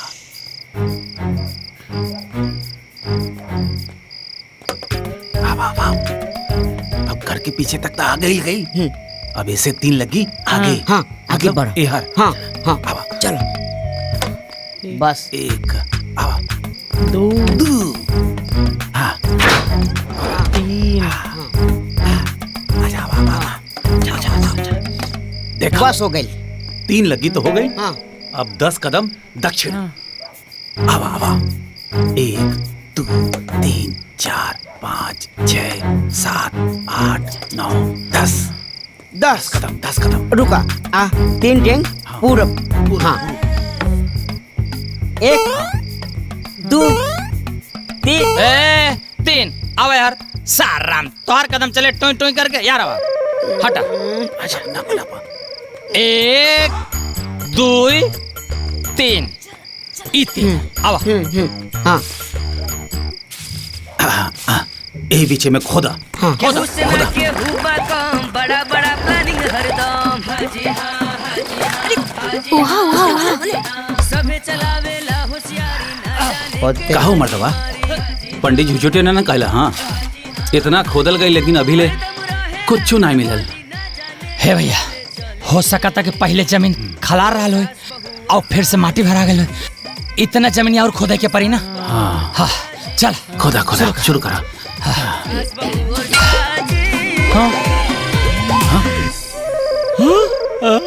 मिल गई।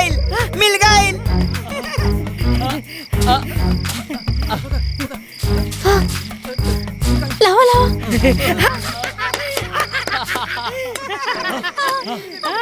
खजाना मिल गई।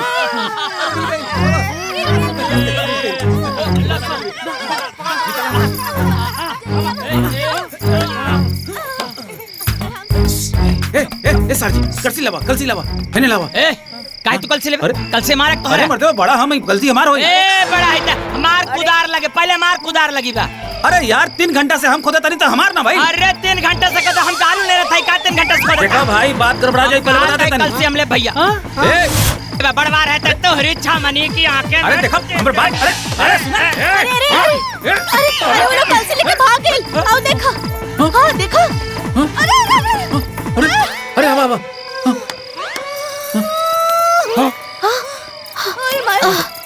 चल हाय देखा। अरे जाई थी। ए भाई ये तेरी दीवारी देख। हम कमरा में देखता नहीं। चल हाय चल।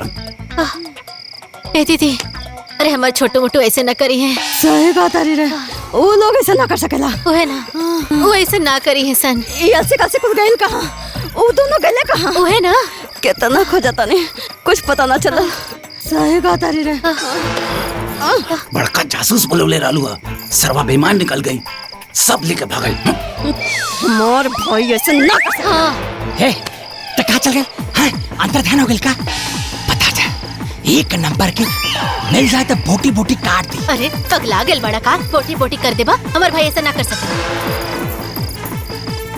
1 नंबर के तोहर भाई चोर बा। एक नंबर के बेईमान बा, एक नंबर के बा। तू दोनों जना कान खोल के सुन ला, ओकनी के साथे साथे दोनों जने के खैर नहीं खे। ज्यादा बोलता रहे।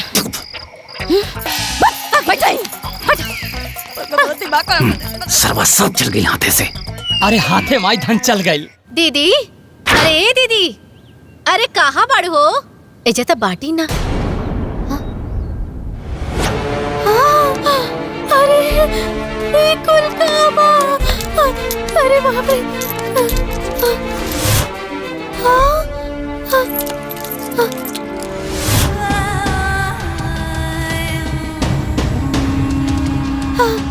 दीदी, अरे दीदी, दीदी हो का है रे? का चिल्लाता रही? हाय देख, हाय तोरा तकिया के नीचे सोना के सिकाइल कहाँ से? देखा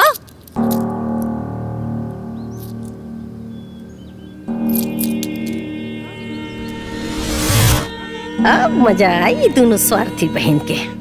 देखा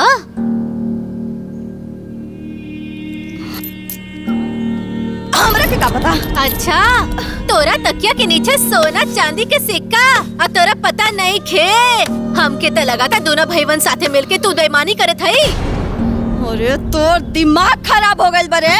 अरे हमार दिमाग तो खराब पड़ले बा, तोर तो नियत खराब हो गइल बा। अरे हमरे नहीं पता रहे कि हमार सब बहिन संपत्ति के लालच में इतना गिर जाई। अरे खुद तक गिरिए गेली, दोनों भाईवों के गिरा देली। अरे तू चोटी नंबर 1, लालची नंबर 1, अरे तू कमीनी नंबर 1। अरे तो पगला गइल बरे। अरे बाप, एक तो चोरी ऊपर से सीना चोरी। ले समझ में आई? हाँ और चाटा दी। रुक, तोरा के हम बता नहीं। हाँ पगला बारे। हम तू चोरी करबू तू। चोरी करबू तो लड़के करे। तू चोरी बाड़ू, तू चोरी बाड़ू। आधी छोड़ पूरी को धावे, आधी मिले न पूरी पावे।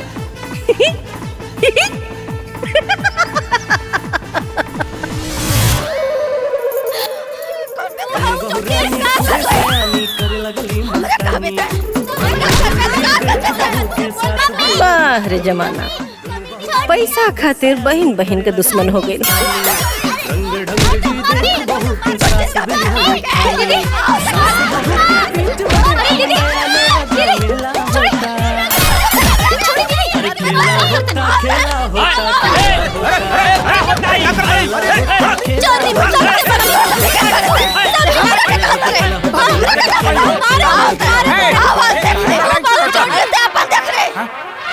समझ रखे बाड़ी थे। माजी के पूरा गहना दीदी बेईमानी कर ले। सोना चांदी सब उनका कमरा में देख ले। इधर को तरह के माजी के सारा सोना के सिक्का सब कुछ हम चोरा ले। देख कितनी निर्लज्ज बानी सा, वही भी हमरा पतो से छुपाव तरी सा।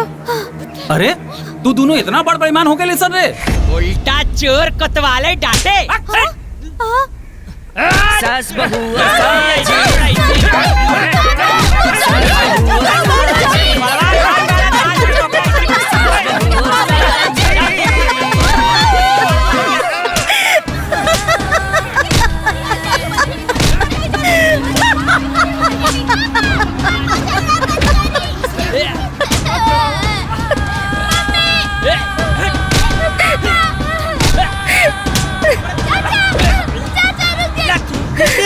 दीदी, जीजा, छोटकी बहन, ए जीजा, दीदी 2 दिन हो गई। अरे कोई बाहर निकाला हमके। अरे सुना था क्यों? मोटका छोटका कितना चिल्लाता रहा सरे? कितना चिल्लाला, बाकी तोहनी का आवाज बाहर जाए वाला नहीं खे। क्या बा? क्यों ना सुनी तोहनी का आवाज? क्या बोला था? कहने से बोला था? क्या आवाज आवा था? छोटू, मोटू, सुन ला कुछ। क्या कर आवाज आवा था? ए भूत जी, केने बारू सामने आवो ना, हम माफी मांगा तानी। तोहनी का हाल करे वाला हम ही हैं। तोहनी के दीदी के सास का आत्मा। आत्मा जी, सासू माता जी गोर लगतानी। हमने बताई कैसे, हमने के ये में कौनो दोस्त नहीं के। अरे सारा दोस्त दीदी जीजा के बा, ओ लोगन की नियत में बेईमानी आइल बा। सही बोलता। दीदी के नियत में बेईमानी समाइल बा और तोहनी के नियत में रे कितना उल्टा सीधा बोलले बड़ा सा हमरा के। केहू न सुनी तोहनी के आवाज, यही कमरा में बंद करके तोहनी के सड़ा दे। माता जी हमने घर छोड़ के चल जाए। चिल्ला, क्यों न बचाई तोहनी के, और चिल्ला, आवाज बाहर न जाए तोहनी के। अब हमनी के मुलाकात ऊपर होगी। ए माता जी चल गई नी का।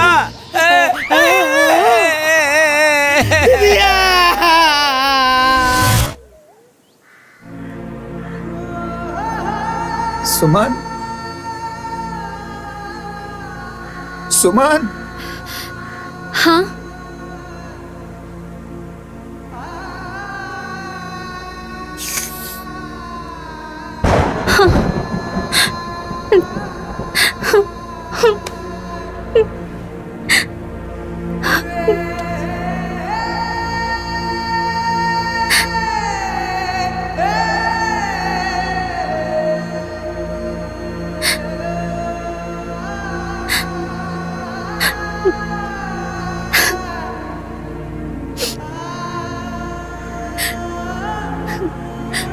अम्मा जी, अभी अभी तय घर में हम आयल रहनिया और रवा हमरा के छुप के चल गई नहीं। हमरा और बहू होके के फर्ज भी ना निभा पाऊनी। फर्ज भी ना निभा पाऊनी। सुमन, हमरा तो लागत है कि माई बस हमनी के बियाह खातिर रुकल रही। बियाह भइल। ए पगला, रोते रहबे का रे? अरे तोर बड़की माई के साथ इतने दिन तक भगवान के किताब में लिखल रहल हरे। मत रो, चुप हो जा, मन छोट मत कर, अधीर मत होखा। कल 10 गाटर है, कुल तोहने लोग के करे के है। अब मन मजबूत कर और करे के तैयारी कर। हाँ ए श्री प्रकाश, हे हो देखो, हाँ, कल कौनो टाइम ना मिली। सब जितना खरीदारी करे के है ना आजे कइला, फुर्सत ना पाइवा कल। आ जा बाजारे। ठीक बा फूफा। हाँ बाकी वो हमनी के का खरीदब का ना, तू चला ना हमारे साथे। चला ए बबुआ। हाँ तू लोग रोहिया मत बटवा, रोहिया मत। गुरका गुरखा दुल्हन माई, इन्हें उन्हें कहाँ देखा तारा बेटा? तू लोग हमरा के नहीं की देख सकत, बाकी हम तू लोगन के देख सकत नहीं। हम तू लोगन के सामने है बेटा। सामने? हमार बात ध्यान से सुना। ये मृत्यु लोक है बेटा। यहाँ जे केहू भी आवेला ना, ओकरा के एक न एक दिन यहाँ से जाए के पड़ेला। तू लोग भी अब अपने माई के मुंह छोड़ दा बेटा। कैसे कि हमरो जाए के समय नजदीक आ गइल बा। हमारा आशीर्वाद हमेशा तू लोग के साथ रही। तू दोनों जाने अपन ख्याल रखिया। और एक बात ध्यान से सुना कि अगर हमरा पतोह के परेशान कैला ना, हम फिर वापस आए और फिर तोरा गाले पर थप्पड़ लगाई। बुझाई?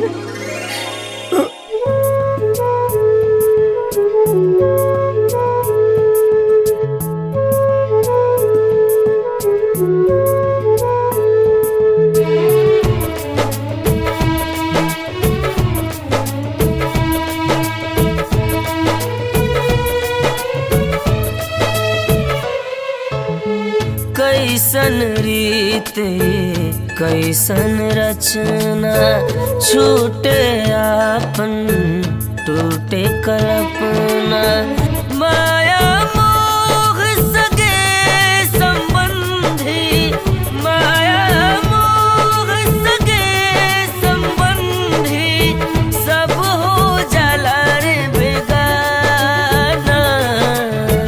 खेल खत्म हो जाए जहिया है जाना रे जाना, खेल खत्म हो जाए जहिया है जाना रे जाना।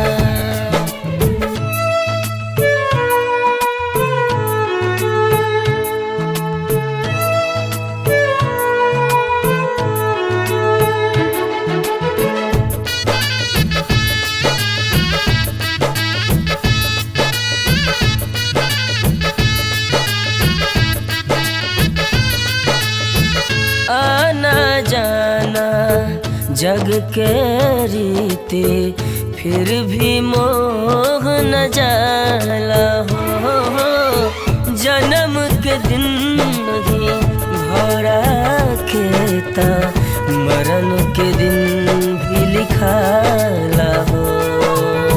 झूठा के जुड़ल बाटे जग में सब तना रे बाना, खेल खत्म हो जाए जहिया है जाना रे जाना, खेल खत्म हो जाए जहिया है जाना रे जाना।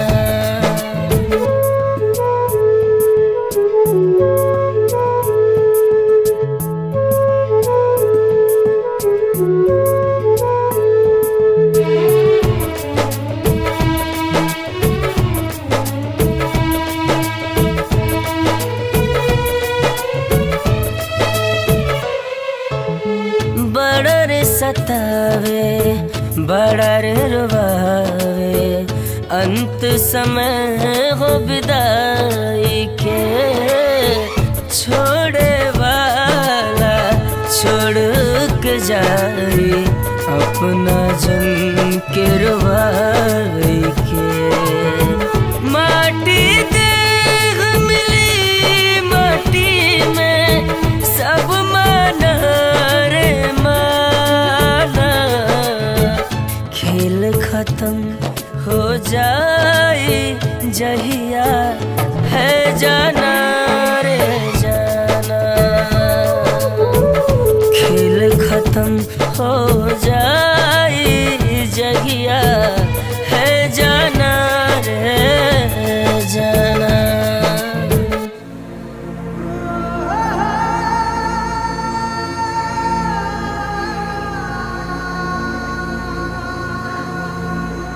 बबुआ, ये अंतिम खाना है तोहरे तरफ से तोहार बड़की माई के।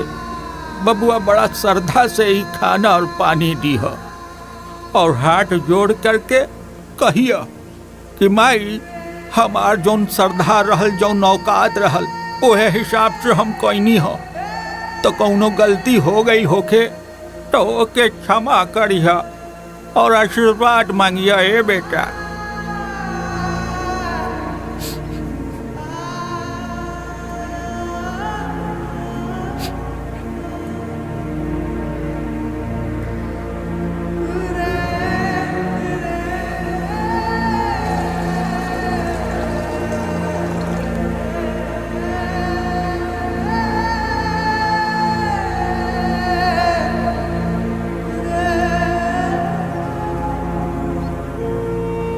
हे माई,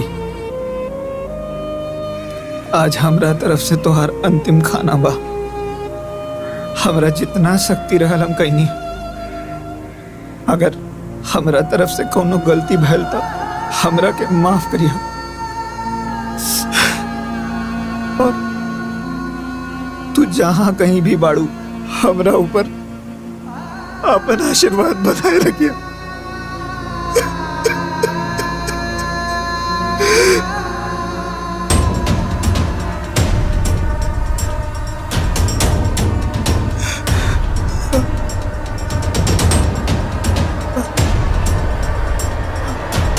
माई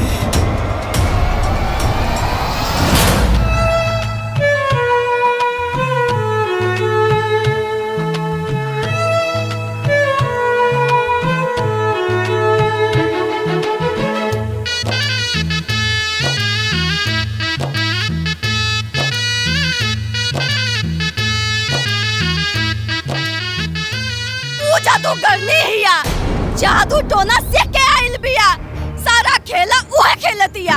हाँ तब का घर में राखल खजाना गायब हो गई, इतना खुजला के बादो नहीं मिलल। हमरे करण अर्जुन के ई हाल हो गए। हाँ हमने के साथे जौन भइल वो भुला गए नी का? अरे ये झमेला के जड़ हुए दोनों हवे। सरवा हमनी के प्रॉपर्टी खातिर हमनी के कुत्ता बना देले बड़ा सन। हमनी के हमनी दुनिया दिखावनी जा, आज हमनी के आंख दिखावता। अरे अब कुल बीत गइल ना, अब यहीं से कुछ करा चलो। करे के काबा वो दोनों के जीवन लीला समाप्त करे के बा। टुकड़ा टुकड़ा काट के एहिचा घर में दफन कर दे, केहू के भनक तक न लागे। देखो शो, आराम से देख देख देख देख क्या देख।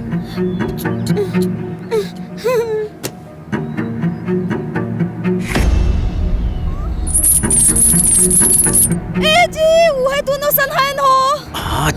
आज ओकनी के समाप्त कर देवे के बा एकदम। है सातरा जल्द से।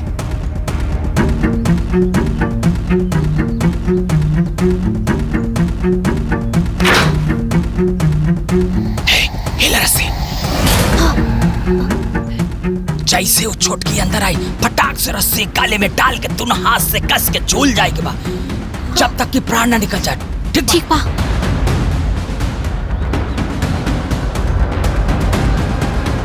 सब लोग तैयार बड़ा? हाँ तैयार बानी। खोले।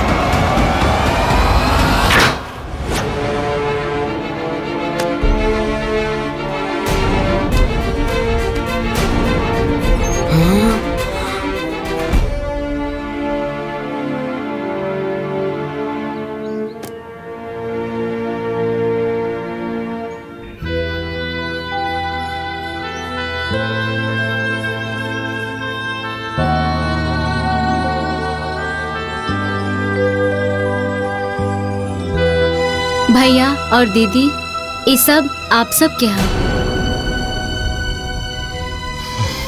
अम्मा जी के सब गहना गुड़िया सोना चांदी के सिक्का आज भी वही तरह सुरक्षित बा। रवा सब चाही ता गिन सकत बानी। ये सब माई के जमीन के कागज बा। ई 3 महीना पहले माई रोडवेज के पास है एक जमीन खरीद ले रही तोहरा लोगन के नाम से। शायद ये बात तोहरा लोगन की जानकारी में नहीं है। ई उहे कागज बा।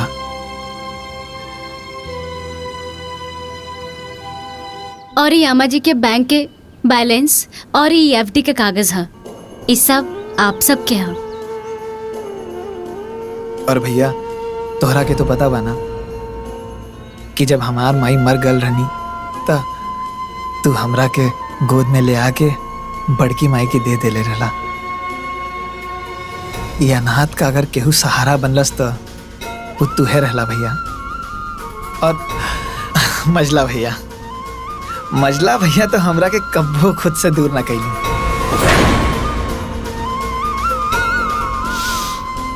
हमका आजहू याद है भैया कि वो पुरनकी साइकिलिया पे 2 लोगन के बैठे की जगह रहल तो मजला भैया का कैलन हमके उठा के अपना कंधा पे बैठा लेलन। और भाभी लोग तो हमरा के कब्बो अपन चचेरा देवर ना समझनी। तू जाना तारे सुमन? हाँ। हम एक बारी भैया के साथ थे भाभी लोगन के नैहर गई। वहां पे भैया के बहुत नीक कपड़ा मिलल और सेम टू सेम हमों के मिलल। और पता है क्या भाई, हमके 1001 रुपया भेंट मिलल। पूछ ला भाभी से। और भैया लोग हम तू लोगन से बस यह कहा चाहता नहीं कि माई के चल जाए के बाद हम लोगन की दुनिया में तू लोगन के सिवाय और कोनो सहारा नहीं है। जैसे सारा जीवन अपन बड़की माई की सेवा करनी वैसे तू लोगन की सेवा करे चाहता नहीं। हम तोहर भाई है, हमरा के गहना गुड़िया धन दौलत जेवर जेवरात इकुल नहीं खे चाहता नहीं। हमरा के बस तू लोगन के साथ और आशीर्वाद चाहिए। ए बाबू, ए संतोष, अरे नारे, अरे हमनी के तोहरा लोग के कितना गलत समझत रहनी हन सन रे। तोहरा लोग के ना का से का सोचत रहनी हमनी के, पर ना तू ता हमनी के आँख खोल देला हो, आँख खोल देला। हमने तो राम न बन पौनी लेकिन तू लक्ष्मण बन गया। हे संतोष, माई सही कहत रहली कि हमने भले सगा बेटा बानी, तू सगा बेटा से पढ़ के बड़ा। धन दौलत गहना गुड़िया ये सब कुछ ना चाहिए हमनी के, कुछ ना चाहिए रे बाबू, हमनी के कुछ ना चाहिए। अरे माही के चल गईला के बाद ना तू ही घर के असली मालिक बाड़े। बस एक उम्मीद करता नहीं रे बाबू कि हमनी के जब जब शहर से आई ना तब तक अपना भाई के बड़ भाई की तरह हमनी के आदर और सम्मान दिए रे बाबू। ये सम्मान सारी जिंदगी रही भैया। हमने बड़ा होवे के बड़प्पन तो ना देखा पौने, बाकी तू सन छोट होवे के बहुत अच्छे से निभावले है। हमरे को माफ कर दे छोटकी, माफ कर दे रे। ना दीदी, आप लोग तो हमारे गार्जियन है और गार्जियन माफी ना मांगेला, गार्जियन तो आशीर्वाद देवेला। ए छोटको, कबो कबो बढ़ानों से गलती हो जाला, अपन बड़ बहन समझ के माफ कर दिया। अरे दीदी, बड़ लोग माफी ना मांगेला, अरे बड़ गार्जियन तो आशीर्वाद देवेला। ए छोटकी बहन, छोटकी बहना करो दुहाई, हम दोनों है तेरे भाई। अब हमको यही कहना, हमारे पास है 3 महीना।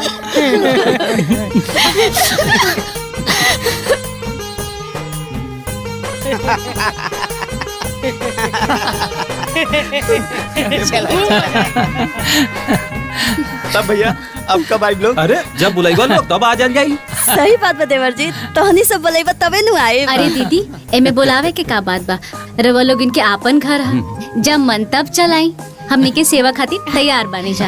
अच्छा तो ठीक बात है, जल्दी से खुशखबरी दा, देखा हमने कैसे भागल आइन सब। तब तो हमारा अड्डा यही बनेगा। सब्जी पूरी रोज चलेगा। अच्छा चले क्या लेट होता है। अच्छा प्रणाम भैया। अच्छा दीदी, जोर लागता है।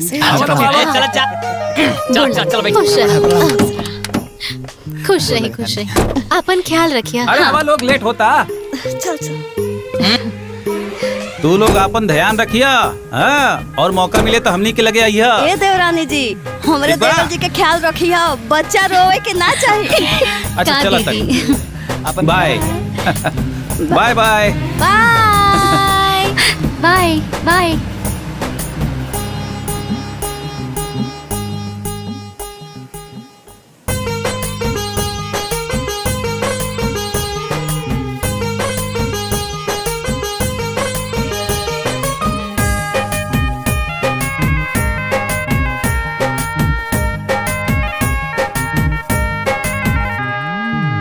जुड़ा जुड़ा पिया रे सिनुर टिकुलिया, रौरा चरण में चढ़ाई। जुड़ा जुड़ा पिया रे सिनुर टिकुलिया, रौरा चरण में चढ़ाई।